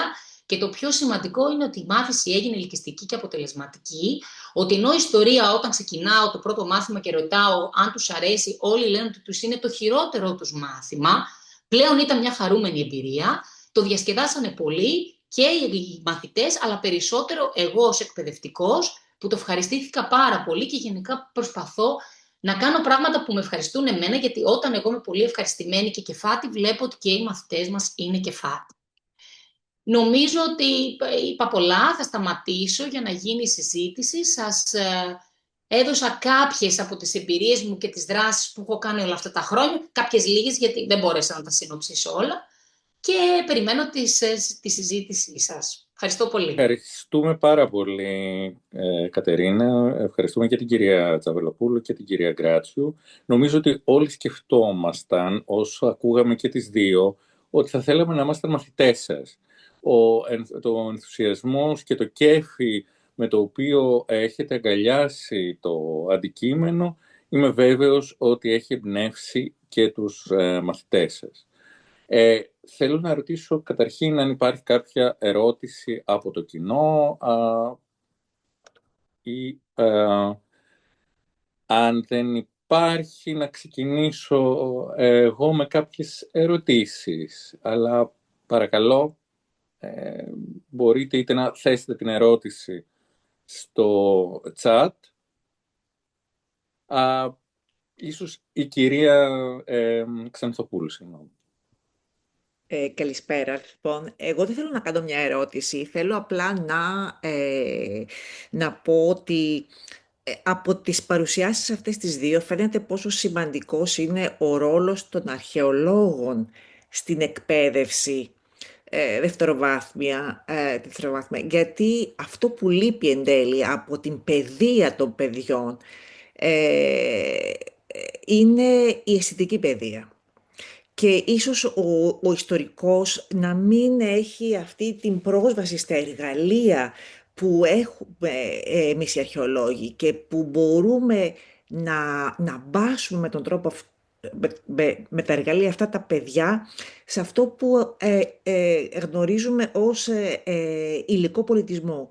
Και εν τέλει αυτό που μένει πάντα στους νέους, τα παιδιά, είναι ο υλικός πολιτισμός, είναι η εικόνα, είναι η εμπειρία, που η αισθητική και η αισθητηριακή εμπειρία που μόνο ο υλικός πολιτισμός μπορεί να δώσει και που δυστυχώς το στεγνό και στιγνό κείμενο της ιστορίας αδυνατεί να περάσει. Δηλαδή βλέπω τους φοιτητές μου στο πανεπιστήμιο που όπως είπατε αντιπαθούν την ιστορία οι περισσότεροι, πόσο μάλλον τη βυζαντινή ιστορία, γιατί εγώ διδάσκω βυζαντινή αρχαιολογία, δεν το συζητώ, είναι ένα δράμα εκεί. Αντιπαθούν την ιστορία, δεν έχουν καμία επαφή με τον υλικό πολιτισμό, δεν γνωρίζουν τίποτα και γενικότερα δεν έχουν καθόλου αισθητική παιδεία. Και αυτό είναι ένα μεγάλο πρόβλημα για το σύγχρονο άνθρωπο, η έλλειψη αισθητικής παιδείας. Και ο αρχαιολόγος που θα διδάξει στη δευτεροβάθμια νομίζω μπορεί να το περάσει αυτό. Μακάρι τα προγράμματα, τα εκπαιδευτικά, του σχολείου να μπορούσαν να αναδιαμορφωθούν με βάση αυτήν την αναγκαιότητα. Γιατί για μένα είναι αναγκαιότητα. Κυρία Ξανθοπούλου, να κάνω ένα σχόλιο εδώ. Τα νέα προγράμματα σπουδών που ελπίζουμε να εφαρμοστούν από την επόμενη χρονιά, την μεθεπόμενη μάλλον, θα περιλαμβάνουν την έμφαση στις πηγές για τη διδασκαλία του μαθήματος της ιστορίας. Και όταν μιλάμε για πηγές, φυσικά δεν εννοούμε μόνο τις γραπτές πηγές. Ήδη πρέπει να πω, γιατί το παρουσίασε η κυρία Τζαβελοπούλου για το Λύκειο. Ωστόσο, για το γυμνάσιο, ήδη από την τρέχουσα χρονιά έχουν αλλάξει οδηγίες που έχει στείλει το Υπουργείο Παιδείας και έχουν μια τελείως διαφορετική δομή. Υπάρχουν οδηγίες που δίνουν εργαλεία στους εκπαιδευτικούς για να αξιοποιήσουν πηγές από μουσεία, από ερευνητικά κέντρα, από προγράμματα, τα οποία χρησιμοποιούν φυσικά και αφορούν φυσικά και τον υλικό πολιτισμό και την τέχνη. Απλά και η κυρία Τζαβελοπούλου και η κυρία Γκράτσου διδάσκουν στο Λύκειο, οπότε ίσως δεν έχουν ενημερωθεί, γιατί αυτό έγινε από την τρέχουσα χρονιά για τα γυμνάσια. Κάτι άλλο, κάποια άλλη παρέμβαση? Ένα σχόλιο εδώ, 2 σχόλια. Παρακαλώ. Το πρώτο σχόλιο είναι ότι έχω να πω, όχι να πενέψω το σπίτι μας, αλλά καλά, εγώ πάντα διαφημίζω ιστορικό αρχαιολογικό στους μαθητές μου και πάντα κάποιο παιδάκι το έχω κάψει και περνάει σε κάποιο τμήμα του ιστορικού αρχαιολογικού πάντοτε. Όταν διορίστηκα με τον ΑΣΕΠ του 2005, που ήταν ο γραπτός διαγωνισμός του ΑΣΕΠ, και πήγαμε όλοι πρωτοδιόριστοι, οι περισσότεροι ήμασταν από το ιστορικό αρχαιολογικό. Δηλαδή, σαρωτική επιτυχία. Και γιατί? Γιατί στο τμήμα μας διδασκόμαστε και ιστορία και αρχαία και λατινικά και λογοτεχνία. Εντάξει, μπορεί η λογοτεχνία που διδασκόμαστε να μην είναι του φιλολόγου, του φιλολογικού, αλλά έχουμε μια πολύπλευρη. Τουλάχιστον όταν εγώ αποφοίτησα, είχαμε μια πολύπλευρη γνώση όλων των αντικειμένων. Αυτό λοιπόν μας βγάζει. Σας λέω, εγώ δηλαδή ζορίστηκα πάρα πολύ για να προσεγγίσω τη λογοτεχνία στο σχολείο. Έπρεπε να διαβάσω πάρα πολύ για να το διδάξω αυτό το μάθημα, γιατί ήταν κάτι ξένο. Αλλά όμως έχουμε αυτό το άνοιγμα, την ευρύτητα των γνώσεων, που μπορούμε να διδάξουμε διαφορετικά πράγματα. Ένα είναι αυτό. Και ένα δεύτερο, όταν είχα μαθητές που μου λέγανε «Μα καλά, κυρία, με τόσα προσόντα και είσαστε σε σχολείο». Και τους έλεγα «Γιατί? Θέλετε δηλαδή να έχετε απλά τον πτυχιούχο για καθηγητή? Δεν χαίρεστε που έχετε ένα καθηγητή που έχει κάνει 1002, έχει εμπειρίες, έχει γνώσεις, έχει αυτά. Θα είναι καλύτερος καθηγητής σε εσάς. Ναι, αλλά δεν είναι πάρα πολύ λίγο για εσάς, δεν νιώθετε αποτυχία?» Και τους λες «Όχι, γιατί έχω κάνει μια πορεία, έχω γεμίσει γνώσεις και εγώ είμαι εδώ για να σας τις μεταφέρω». Δηλαδή κάθε φορά αυτό πραγματικά είναι η πορεία των μαθητών, ότι γιατί είστε εδώ. Αλλά όπως είπε η κυρία Γκράτσου, είναι επιλογή μας και πραγματικά η εκπαίδευση δίνει πάρα πολλές δυνατότητες και στους αρχαιολόγους. Μπορεί να μην έχουμε την επαφή με το αντικείμενο, να μην είμαστε στο μουσείο και να πιάνουμε τα όστρακα, αλλά είναι πάρα πολύ σημαντικό και αυτό το σημείο και η επαφή με τα παιδιά και πώς να δώσουμε αυτή την αίσθηση, την επαφή με την αρχαιότητα. Να περπατάνε στον δρόμο, να βλέπουν κάτι και να λένε «Αχ, αυτό κάτι μου λέει. Δεν περνάω εκεί ένα διάφορο». Που είναι πάρα πολύ σημαντικό αυτό. Είναι πολύ σημαντικό, ακόμη και αν δεν γίνουν αρχαιολόγοι. Έχετε απόλυτο δίκιο. Η κυρία Κρίγκα έχει ζητήσει το λόγο. Εγώ θέλω να πω ότι με εντυπωσίασαν και οι 2 παρουσιάσεις. Είναι πάρα πολύ ωραίες και πάρα πολλή δουλειά έχουν κάνει και οι 2. Και νομίζω εγώ ότι και σαν εκπαιδευτικοί και σαν αρχαιολόγοι έχουν αξιοποιήσει τέλεια τις γνώσεις τους στο σχολείο και μου δίνουν την εντύπωση ανθρώπων που αυτό που κάνουν, όπως αυτό που λένε και οι ίδιες, αυτό που κάνουν το αγαπάνε και άρα δημιουργούν το κοινό. Δηλαδή δημιουργούν την αντίδραση, τη θετική αντίδραση των μαθητών, των παιδιών. Και είναι πολύ σημαντικό αυτό. Εγώ μέχρι τώρα από τη δικιά μου εμπειρία έχω δει το ανάποδο. Έχω δει δηλαδή την σχέση των παιδιών με τα εκπαιδευτικά προγράμματα στα μουσεία. Έχω δει δηλαδή, κάνοντας εγώ εκπαιδευτικά προγράμματα σε μουσεία, έχω δει τη σχέση που έχουν τα παιδιά και τους εκπαιδευτικούς που τα συνοδεύουν. Και έχω δει και ανθρώπους που έχουν μεγάλη διάθεση, έχω δει και άλλους που είναι αδιάφοροι. Από αυτά που λένε και οι 2, είναι σαφές ότι τα παιδιά, οι μαθητές τους, είναι άνθρωποι πια που έχουν εξοικειωθεί και με τα μουσεία και με τους χώρους και όπως είδαμε, όπως είπε η Κατερίνα, τους αρέσουν οι εξωτερικοί χώροι, ενδιαφέρονται και νομίζω, γνώμη μου, αυτά τα παιδιά θα γίνουν πολύ καλοί, αυτό που λέμε πρεσβευτές της αρχαιολογίας και των μνημείων. Και τελικά ίσως και να γίνουν και πρεσβευτές της έννοιας της προστασίας πολιτικής κληρονομιάς. Το πιστεύω και αυτό εγώ. Πιστεύω ότι δηλαδή τα παιδιά που ενδιαφέρονται για οι μαθητές, που ενδιαφέρονται για όλα αυτά και μαθαίνουν, μετά θα είναι άνθρωποι που θα μπορέσουν με ένα λόγο, με τον τρόπο τους ο καθένας να προστατέψουν την πολιτική κοινωνία. Το πιστεύω αυτό. Αυτά. Δεν ήθελα κάτι άλλο. Ευχαριστούμε για το σχόλιο. Η κυρία Μητσοπούλου έχει ζητήσει το λόγο. Γεια σας. Δεν ξέρω αν ακούγομαι, γιατί δεν έχω καλή Ακούγεσαι σύνδεση. πολύ καλά, Χριστίνα. Καλησπέρα σας. Ευχαριστώ πολύ. Ήθελα να πω κι εγώ που άκουσα και τις δύο ομιλίες ότι ήταν συναρπαστικές και συγχαρητήρια και στις δύο ομιλήτριες. Και ήθελα απλά να συμβάλλω με το εξής. Πριν από λίγες μέρες παρακολούθησα στη Θεσσαλονίκη ένα πολύ ωραίο συνέδριο για τον Γιώργο Σωτηριάδη που έγινε τώρα την προηγούμενη εβδομάδα. Και ήθελα να το αναφέρω εδώ μετά από αυτά που είπε η Κατερίνα τα τόσο πολύπλευρα από τις δράσεις της, ότι και σε αυτό το συνέδριο ήταν συναρπαστικό ότι αυτός ο πρωτοπόρος μεγάλος αρχαιολόγος, γεννημένος στο 19ο αιώνα που πέθανε περίπου την εποχή της κατοχής, είχε μακρά πορεία επαγγελματική 15 ετή στη μέση εκπαίδευση και έγραψε σε πολλά επίσης συγγράμματα για τη μέση εκπαίδευση και σε πολύ μεγαλύτερη ηλικία εντάχθηκε στην αρχαιολογική υπηρεσία και έγινε καθηγητής. Ήθελα απλά να το θυμίσω αυτό μπροστά στην σημερινή τόσο όμορφη ένταξη αυτής της δράσης στα σύγχρονα εργαλεία και στην εποχή μας, ότι είναι μια μακρά παράδοση στον χώρο της αρχαιολογίας σε σχέση με τη μέση εκπαίδευση. Φυσικά σήμερα μας δίνετε παραδείγματα της εποχής μας, φρέσκα, με νέες μεθόδους, αλλά ήθελα να αναφερθώ και σε αυτό το παρελθόν, διότι παλιότεροι αρχαιολόγοι ήταν πραγματικά τέτοιου τύπου, ήταν λόγοι, άνθρωποι με φιλολογική κατάρτιση, και απλά ήθελα να πω ότι από όλες τις διαλέξεις που έγιναν για τον Σωτηριάδη, πρέπει να πω ότι οι πιο εντυπωσιακές για μένα ήταν αυτές που ασχολήθηκαν με το φιλολογικό του έργο, τη σχέση του με την ελληνική γλώσσα, τη σχέση εκπαίδευση, τον ρόλο του σε πολύ σημαντικά εκπαιδευτήρια στην τότε ακόμα μη απελευθερωμένη ευρύτερη περιοχή της ελληνόφωνης Βαλκανικής. Και αυτά ήθελα απλά να το προσθέσω έτσι σαν ιστορία του φαινομένου που συζητάμε σήμερα. Δεν έχω να πω κάτι άλλο. Ευχαριστώ. Ευχαριστούμε. Ο κύριος Δούζης. Ναι, καλησπέρα σας. Καλησπέρα. Αρχικά να σας ευχαριστήσω πάρα πολύ όλους σας για την πρωτοβουλία. Πραγματικά και με την ιδιότητα του μεταδιά που επιδειχθεί μιλώντας. Πιστεύω ότι όλοι έχουμε βιώσει αυτή την παθογένεια του Πανεπιστημίου να μην μας ενημερώνει για τα εργατικά μας δικαιώματα. Σε καμία περίπτωση προσφέρει πληροφορίες κτλ. Αλλά σε αυτό το κομμάτι πιστεύω είμαστε λίγο πίσω.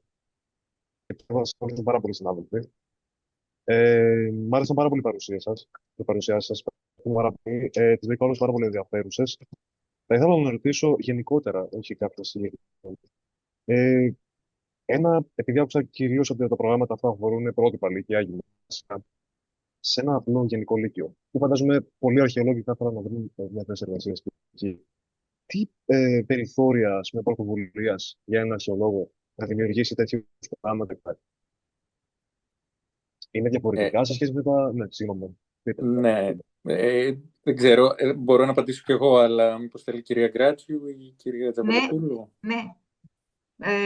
Θα μπορούσα κι εγώ να αναφέρουμε ότι εκτός από τα σχολεία, είμαι 20 χρόνια σε πρότυπα και πειραματικά, αλλά έχω πάει και σε άλλα σχολεία. Από την πρώτη χρονιά που δούλεψα και στο γερμανικό σχολείο, το οποίο έχω τελειώσει, αλλά και στο σχολείο του Σοχού και σε άλλα σχολεία, φρόντισα όλες αυτές τις χρονιές, ιδιαίτερα στο μάθημα της ιστορίας και σε άλλα, μέσα από πολιτιστικά προγράμματα, να αφήσουμε, δηλαδή, όλα αυτά τα σχολεία έχουν μικρό μουσιάκι γραφής, παραδείγματος χάριν, όπου μας δόθηκε ευκαιρία και μας δίνεται, παλεύουμε την ευκαιρία.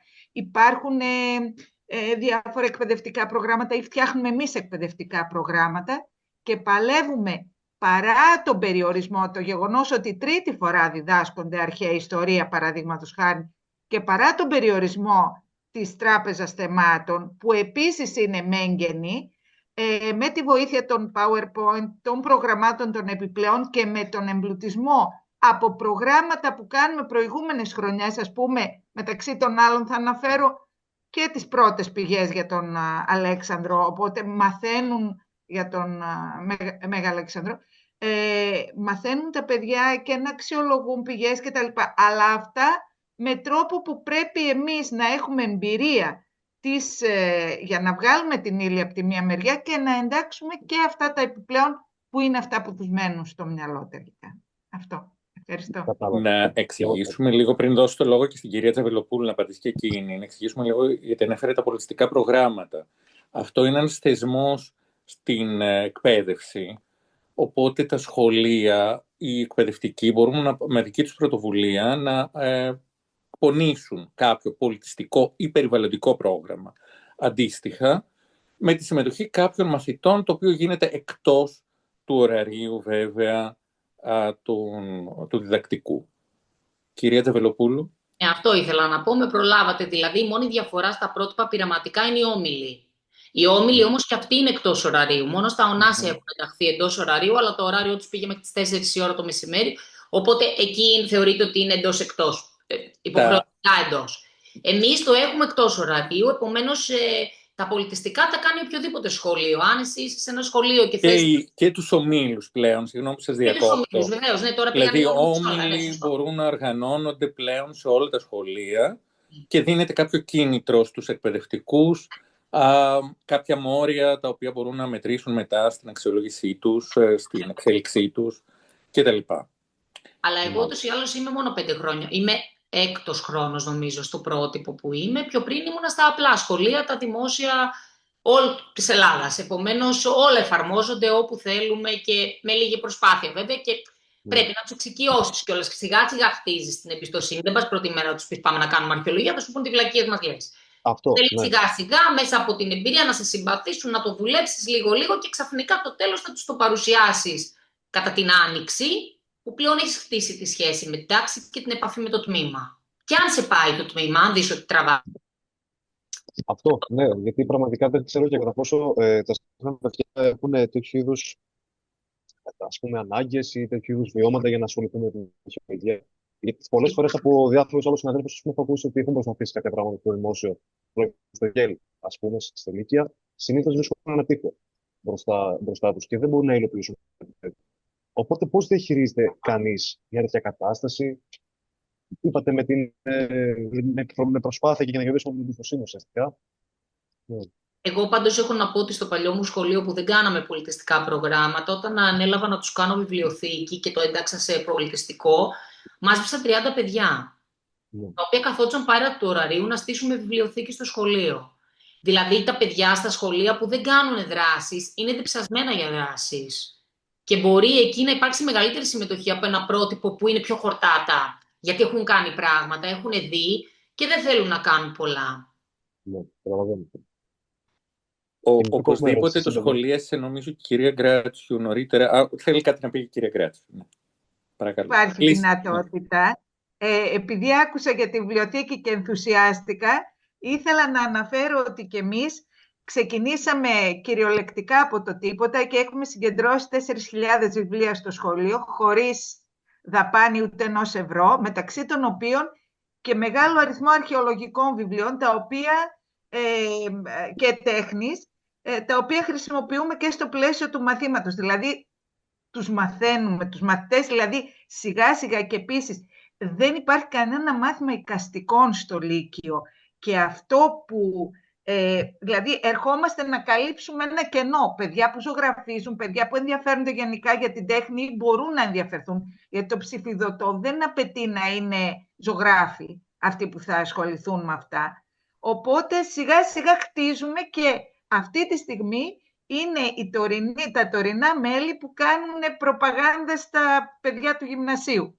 Οπότε, μαζεύονται αυτό. Συγγνώμη και κλείνω. Οπωσδήποτε στο γυμνάσιο είναι απλούστερο, γιατί υπάρχει περισσότερος χρόνος και έχουν περισσότερο χρόνο τα παιδιά. Όμως υπάρχει μια ερώτηση στο chat που θέλω να μας απαντήσουν η κυρία Τζαβελοπούλου και η κυρία Γκράτσιου. Θα ήθελα να κάνω μια ερώτηση ως δευτεροετής φοιτητής.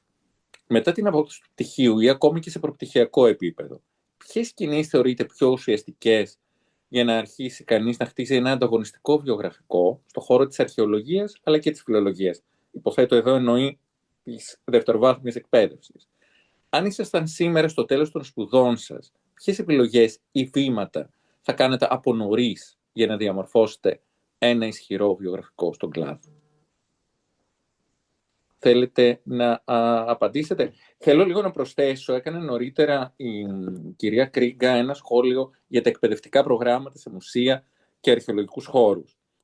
Και εδώ, μέσα από αυτή τη συζήτηση, αναδεικνύεται και η σχέση της τυπικής και της άτυπης εκπαίδευσης. Οπωσδήποτε τα μουσεία και οι αρχαιολογικοί χώροι έχουν στηθεί με έναν τρόπο διδακτικό, το οποίο απευθύνεται βέβαια σε ένα γενικό κοινό, όμως σίγουρα τα εκπαιδευτικά προγράμματα αποτελούν ένα πολύ μεγάλο μέρος των μουσιακών και πολιτιστικών γενικά φορέων. Τα παραδείγματα που μας δείξατε ήταν παραδείγματα που αφορούσαν τόσο τη διδασκαλία στα αντικείμενα, όσο και στα αντικείμενα, δηλαδή την ιστορία ή και σε άλλα αντικείμενα, στη λογοτεχνία, όσο και στις αυτές τις δράσεις έξω από το ωράριο. Πιστεύετε ότι αυτή η εξοικείωση που μπορούν να έχουν οι μαθητές μέσα από την τυπική εκπαίδευση διευκολύνει, ευνοεί και την συμμετοχή, την απόδοση στα εκπαιδευτικά προγράμματα, ή είναι κάτι τελείως άσχετο? Παρακαλώ να απαντήσετε και στο φοιτητή που έχει ρωτήσει για το βιογραφικό του. Θέλει να ξεκινήσει η κυρία Γκράτσιου? Λοιπόν, παρακολουθώντας, επειδή στη δική μας εποχή, εγώ είμαι απόφοιτη του 85 για να καταλάβετε, ήδη η διατριβή ήταν μία πολυτέλεια. Είχα πάρει και υποτροφία του Ίκη, πήρα την πρώτη υποτροφία για Εράσμους κλπ. Γενικά, όπου δοθεί ευκαιρία και για ευρωπαϊκά προγράμματα που θα σας δώσουν κάποιες ευκαιρίες, δηλαδή αυτοί οι 6 μήνες στη Φλωρεντία με τον Μπέσκι, τον Λουίτζι Μπέσκι, καθηγητή, ο οποίος πραγματικά μας φρόντισε όσο γινόταν. Η κυρία Κεφαλίδου μπορεί να το πει αυτό, ήμασταν μαζί στη Φλωρεντία. Λοιπόν, θέλω να πω ότι μπορούν εμπειρίες σαν αυτές να βοηθήσουν πάρα πολύ και βεβαίως προς τη μελέτη που είχαμε τη δυνατότητα να κάνουμε, την πρόσβαση σε αρχεία κλπ. Πάντως, όπου είναι δυνατόν να πάρετε μέρος, θα έλεγα να το κάνετε. Επίσης, παρακολουθώ τους νεαρούς τώρα φοιτητές, οι οποίοι πέρα από τα μεταπτυχιακά τους έχουν μια ιδιαίτερη δράση. Βλέπω, οργανώνουν συνέδρια. Αναφέρομαι σε μαθητή μου, μέλος του ομίλου παλιό, τον Γρηγόρη τον Κασερόπουλο, που ήταν και αυτός που είχε κάνει την εργασία αυτή που έδειξα παλιότερα.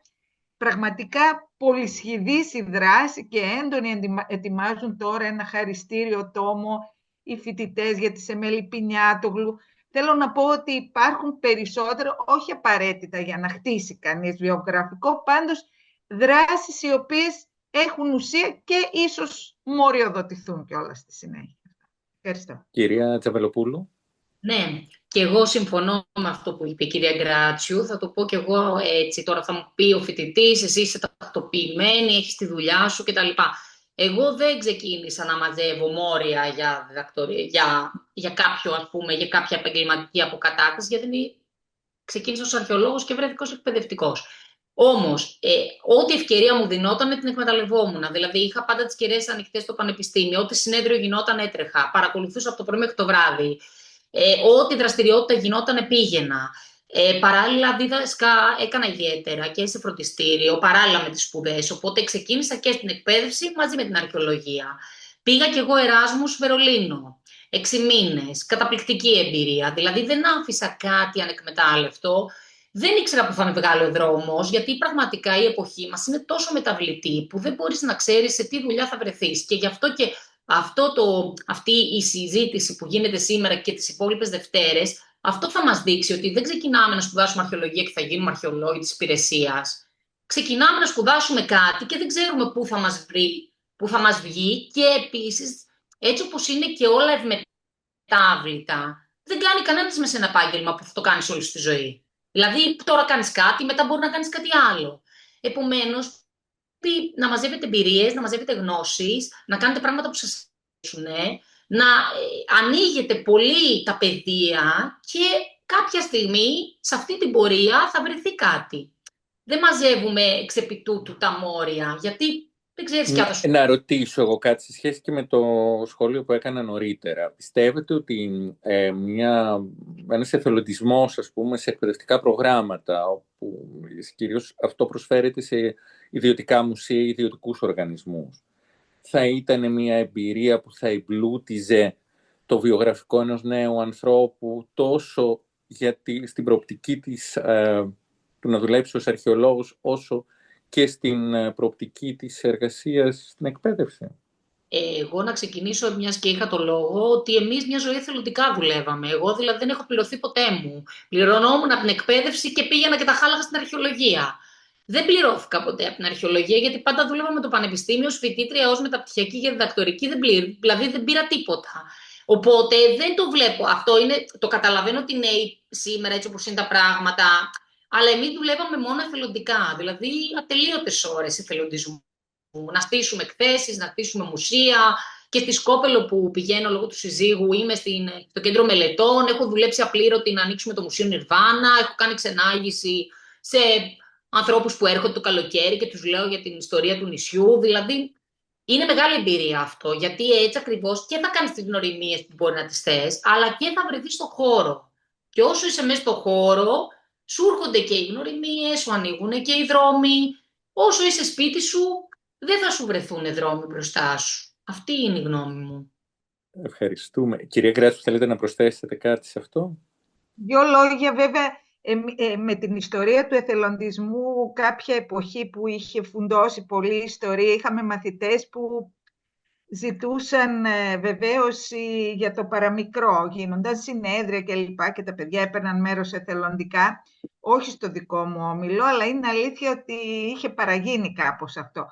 Όμως, ότι και εθελοντική δράση και σχετικά με τα εκπαιδευτικά προγράμματα, που και εμείς συνεχίζουμε να την κάνουμε, όλα αυτά τα προγράμματα που κάνουμε στο σχολείο, που είναι για μια χρονιά, τα δίνουμε και στο Αρχαιολογικό Μουσείο Θεσσαλονίκης και μπορούν να χρησιμοποιηθούν, γιατί συνήθως τα εκπαιδευτικά προγράμματα απευθύνονται σε μαθητές του Δημοτικού και του Γυμνασίου.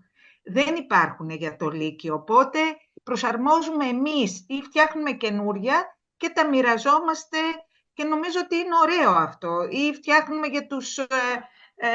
για τα ευρωπαϊκά προγράμματα. Έρχονται, παραδείγματος χάρη, κάνουν αυτό το εργαστήριο γραφής ή με οστρακισμό, που έχουμε ετοιμάσει το υλικό και αρέσει πολύ στα παιδιά και τα δικά μας που φιλοξενούν και στους φιλοξενούμενους. Δίνω κάποια από τα παραδείγματα. Ναι. Πολύ ωραία. Ευχαριστούμε, κυρία Γκράτσου. Κάτι θέλει να ρωτήσει πάλι η κυρία Κρίγκα, αν δεν κάνω λάθος.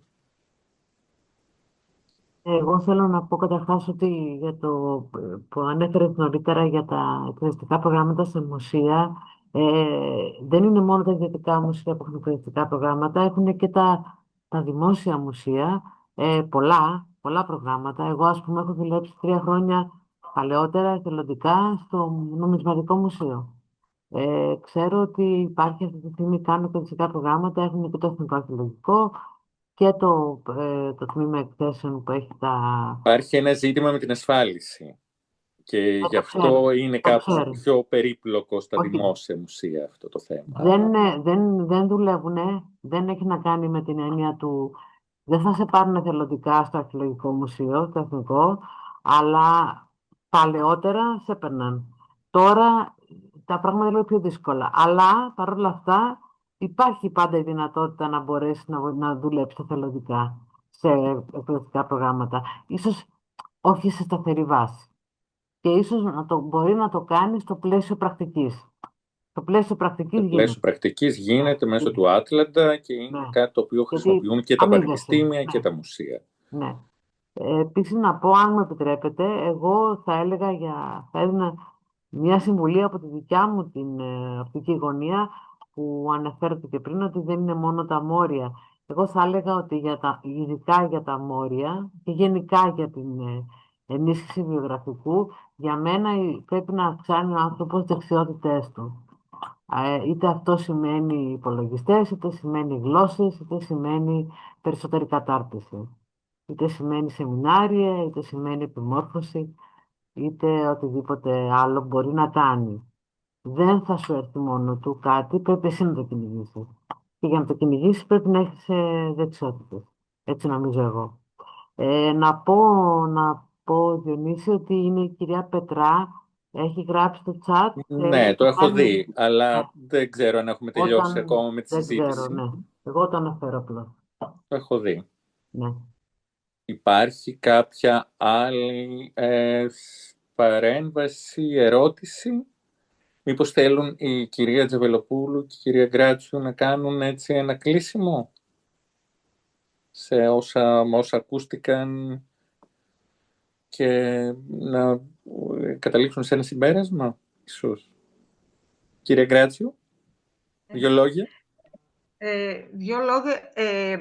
Επειδή όπως ανέφερα αρχικά, ήταν επιλογή μου, έτυχα το 1986, μπορούσα να μονιμοποιηθώ εκεί που δούλευα στην αρχαιολογική υπηρεσία στη 16η εφορία, άνοιξαν οι ουρανοί για μια χρονιά και δεν πήρα την απόφαση. Πραγματικά θα αναφέρω στους φοιτητές, στους μεταπτυχιακούς, ότι ομολογώ ότι κοντεύω να φτάσω στη σύνταξη και δεν θέλω να βγω από την τάξη και πραγματικά το χαίρομαι.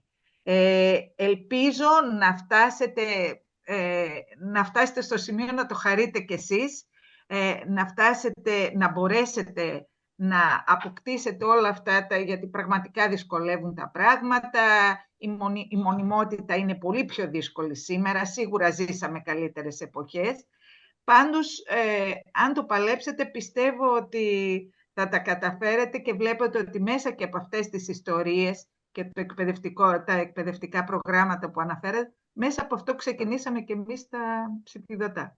Από ένα εκπαιδευτικό πρόγραμμα ξεκίνησε. Μακάρι να συνεχιστούν και αυτά και σας ευχαριστώ πολύ για την ευκαιρία να μοιραστούμε την εμπειρία αυτή. Να είστε καλά. Ευχαριστούμε πολύ, κυρία Γκράτσιου. Κυρία Τζαβελοπούλου, και εσείς δύο λόγια. Και εγώ να κλείσω λοιπόν λέγοντας ότι πρέπει να είμαστε αισιόδοξοι, ειδικά για τους νέους. Πρέπει να είστε αισιόδοξοι. Ξέρω ότι η εποχή είναι δύσκολη, ότι και εμείς και εγώ στη δική μου εποχή πέτυχα το τέλος του ΑΣΕΠ, του γραπτού διαγωνισμού μεν, αλλά δεν ήταν εύκολοι διορισμοί, στην αρχαιολογική υπηρεσία αδύνατη. Οπότε να είστε αισιόδοξοι, να κάνετε τις σπουδές σας, να απολαύσετε όλη αυτή τη διαδικασία των σπουδών, των φοιτητικών χρόνων κλπ. Να έχετε τις κεραίες σας ανοιχτές και εγώ πιστεύω πως θα πετύχετε το δρόμο σας, θα πετύχετε κάπου και θα είναι όλα καλά. Ευχαριστούμε πολύ και εγώ ευχαριστώ για τη συνεργασία. Τώρα να μιλήσει η κυρία Πετρά, έχει κλείσει ουσιαστικά η συζήτησή μας. Ωραία, ναι, δεν ήθελα να διακόψω. Γεια σας, καλησπέρα από την Ξάνθη. Εγώ λέγομαι Μαρία Πετρά, είμαι βιομηχανική αρχαιολόγος, αυτός ο κλάδος που δεν είναι ακόμα νομότυπα αποδεκτός στη χώρα μας δυστυχώς, αλλά που θα πάει, θα το καταφέρουμε. Θέλω να πω κάτι στους νέους συναδέλφους, έτσι πολύ επιγραμματικό, δύο πράγματα, και τι σημαίνει το να σπουδάζεις αρχαιολογία, αλλά και πώς εξελίσσεται έτσι λίγο συνοπτικά με βάση τη δική μου τέλος πάντων πορεία μέχρι στιγμής. Αυτό που κατάλαβα, αλλά άρχισα να το καταλάβω μετά τις σπουδές μου στην αρχαιολογία, είναι ότι η αρχαιολογία σου μαθαίνει δύο πράγματα. Να έχεις ένα πολύ ευρυγόνιο φακό στα πράγματα και ανθεκτικότητα, συγγνώμη για την έκφραση, μουλαριού. Να αντέχεις. Και αυτό το αντέχω, κανείς το κατακτά μέσα από την γνώση, τη μελέτη, αλλά οπωσδήποτε και στο πεδίο, στο εργοτάξιο. Και αυτό που θα έλεγα στους αυτούς που θέλουν να είναι αρχαιολόγοι είναι να βάλουν ένα ερώτημα στον εαυτό τους, αν θέλουν όντως να είναι μέσα στο εργοτάξιο, στο πεδίο, ή απλώς να είναι, που και αυτό είναι λογικό και επιθυμητό, στην έρευνα και να ασχοληθούν με άλλα πράγματα. Εγώ λοιπόν ήμουνα 20 χρόνια στην ιδιωτική εκπαίδευση. Προσπάθησα να κυνηγήσω αυτό το τρένο της εκπαίδευσης, αλλά βαρέθηκα να κυνηγάω αυτό το κουλούρι και θα έλεγα στους συναδέλφους να μην επιμένουν σε ένα πράγμα το οποίο τους εξαντλεί πνευματικά, σωματικά. Και επειδή η αρχαιολογία διδάσκει και ευελιξία, πρέπει να είσαι ευέλικτος, έτσι, στις καιρικές συνθήκες, στη διαχείριση του ανθρώπινου δυναμικού που έχει, στο εργοτάξιο κτλ. Να είναι ευέλικτη και ανοιχτή. Και να μην υποτιμάνε, γιατί αυτό συμβαίνει δυστυχώς όσον αφορά ευρύτερα τις ανθρωπιστικές επιστήμες και ειδικότερα και την αρχαιολογία, την αξία της αντιληπτικής ικανότητας που προσδίδει αυτή η επιστήμη. Το ξέρουμε ότι είναι δύσκολες εποχές για τις ανθρωπιστικές επιστήμες, απαξιώνονται, ότι δεν χρειάζονται σε όλα τα επίπεδα. Δεν ισχύει όμως αυτό και θα το δείτε και από τον εαυτό σας ότι έχετε μια ευελιξία. Εγώ λοιπόν πριν 2-3 χρόνια, θα πω επιγραμματικά, αποφάσισα να κάνω μια στροφή. Ασχολιόμουν με τη βιομηχανική αρχαιολογία, ιδρύοντας την Παστάλιαμ και το πρώτο φεστιβάλ παραγωγικής και βιομηχανικής κληρονομιάς που συμβαίνει στη χώρα μας και συμβαίνει εδώ στην Ξάνθη, στην επαρχία. Δεν χρειάζεται να γίνονται όλα στην Αθήνα, αγαπητοί συνάδελφοι, εκεί που μένετε. Δεν ξέρω που μένει ο καθένας. Και εντάξει, τα πράγματα πρέπει να δρομολογούνται. Θα συμφωνήσω ότι πρέπει να βελτιώνεστε κι εσείς οι ίδιοι μέσα από δεξιότητες, σεμινάρια, αρκεί αυτό να εξυπηρετεί ένα στρατηγικό στόχο. Γιατί αν τσαλαβουτάτε σε σεμινάρια και εθελοντικές δράσεις από εδώ και από εκεί, νομίζω περισσότερο ξοδεύετε δυνάμεις. Στοχευμένα πρέπει να πηγαίνει κάποιος. Και θα κάνω ένα τελευταίο σχόλιο όσον αφορά τον εθελοντισμό και τις εργασιακές συνθήκες. Δυσάρεστο λίγο, αν μου επιτρέπετε σχόλιο. Είναι αλήθεια ότι ο κλάδος μας, θα έλεγα και ως αντίληψη, αποδέχτηκε για πολλά χρόνια με ευθύνες διαχρονικές μία εργασιακή ομηρία των αρχαιολόγων του κλάδου που συνεισφέρει πάρα πολλά όσον αφορά την εικόνα, την αισθητική της χώρας και θα έλεγα και τη σύνδεσή της με τον τουρισμό, αυτή την λεγόμενη βαριά βιομηχανία που για μένα δεν είναι βαριά βιομηχανία, έτσι. Βαριά βιομηχανία είναι τα μέταλλα, τα ορυκτά, αλλά είναι σχήμα λόγου. Στην πραγματικότητα αποδεχτήκαμε ως κλάδος αυτή την ομηρία σε πολύ μεγάλο βαθμό και θα έλεγα και σε επίπεδο ακαδημαϊκό, διαχωρίζοντας ώρες-ώρες τους συναδέλφους αυστηρά σε αυτούς που είναι ή της υψηλής διανόησης, με διδακτορικά, μεταπτυχιακά, σεμινάρια κτλ. Και αυτούς που είναι, με συγχωρείτε για την έκφραση, λίγο πλέμπα. Έτσι, γιατί υπάρχει και αυτή η νοοτροπία. Και αυτό θεωρώ ότι ο αρχαιολογικός κλάδος δεν το έχει διαπραγματευτεί με ειλικρίνεια. Και γι' αυτό βάζει τον εαυτό του πολλές φορές σε ομηρία. Τι θα πει να πάμε εθελοντικά στο κάθε μουσείο, παράγουμε έργο? Αυτή η στάση, νομίζω, του κλάδου έχει δώσει και μια εικόνα και ευρύτερα και στους πολίτες ότι, εντάξει, είσαι αρχαιολόγος, θα τα κάνεις λίγο εθελοντικά, μωρέ, κάνεις λίγο το χόμπι σου, κάνεις λίγο το αυτό. Σας το λέω προσωπικά, εγώ που έστησα την εταιρεία, τέλος πάντων, την Παστάλιαμ και το φεστιβάλ, βρέθηκα πολλές φορές απολογούμενη και απέναντι σε αυτή την οτροπία. Ότι αυτό που κάνουμε, εντάξει, είναι λίγο ένα happening, ένα event, είναι πέτρες, είναι μηχανές. Όχι.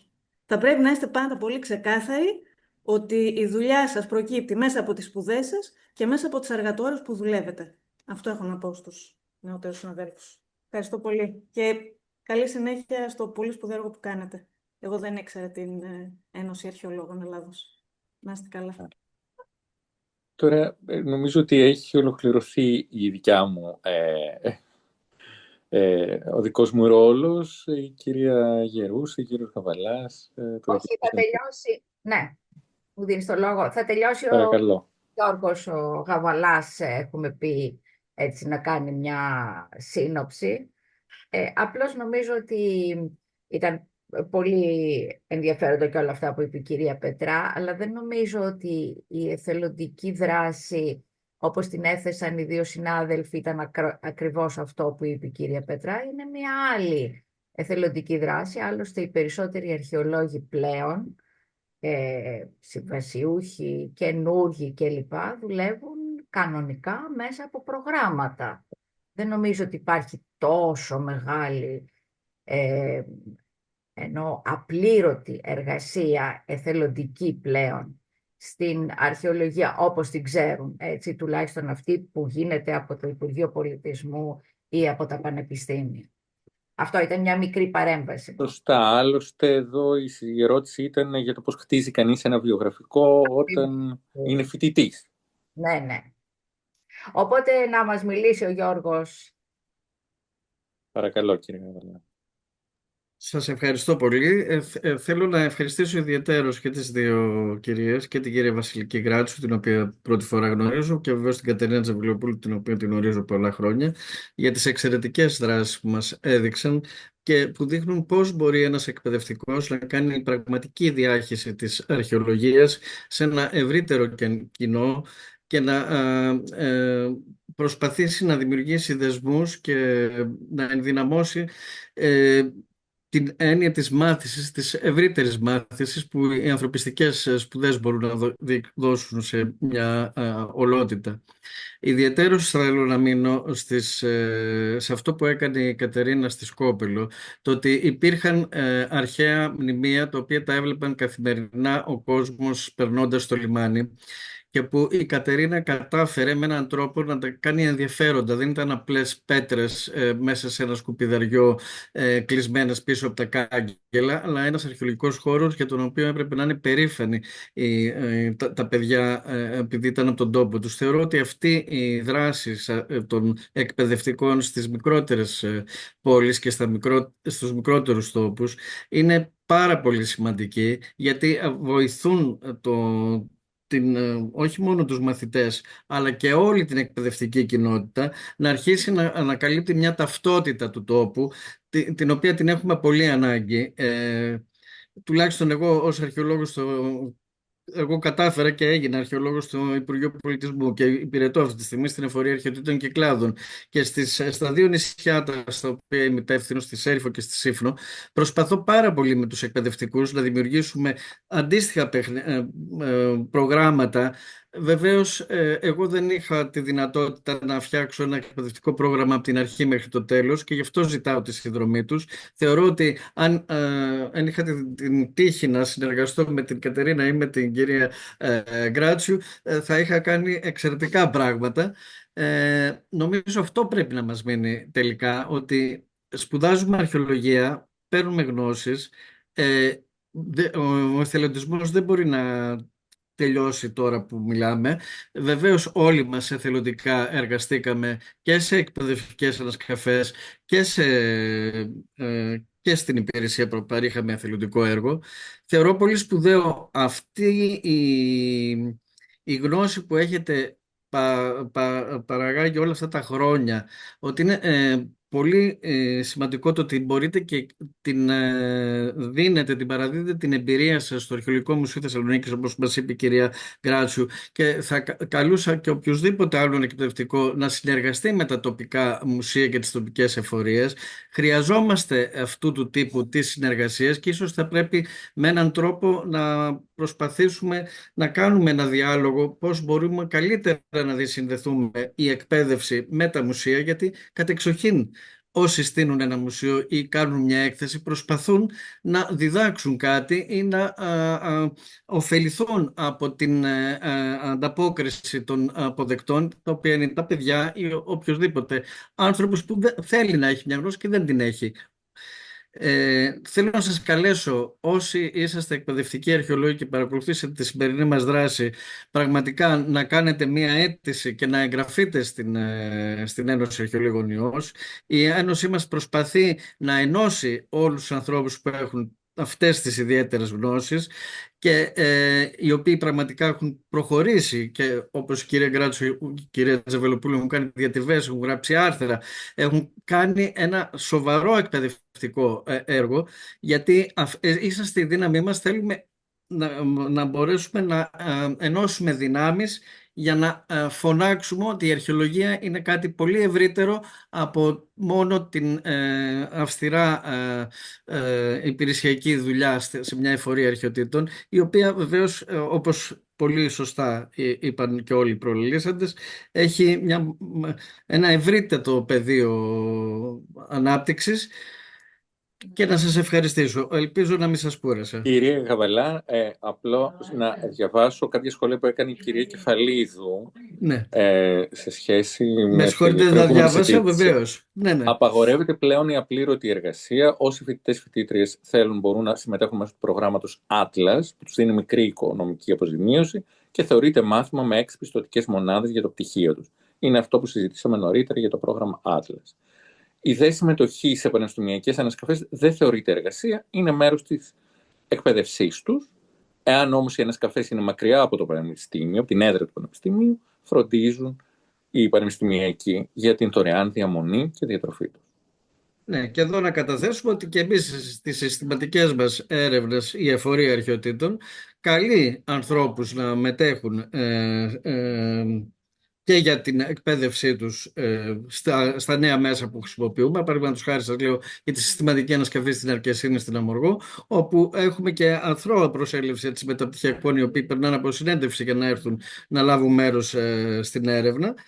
Βεβαίως παρέχουμε τη δωρεάν διαμονή και την διατροφή, αλλά προσπαθούμε και όσοι άνθρωποι επιδεικνύουν και ένα ιδιαίτερο ενδιαφέρον να τους ενισχύσουμε έτσι περαιτέρω, βρίσκοντας ίσως ή προτείνοντάς τους κάποια συνεργασία, βεβαίως όχι κατά την ώρα της ανασκαφής, αλλά σε μεταγενέστερο χρόνο, όπως αντιλαμβάνεστε.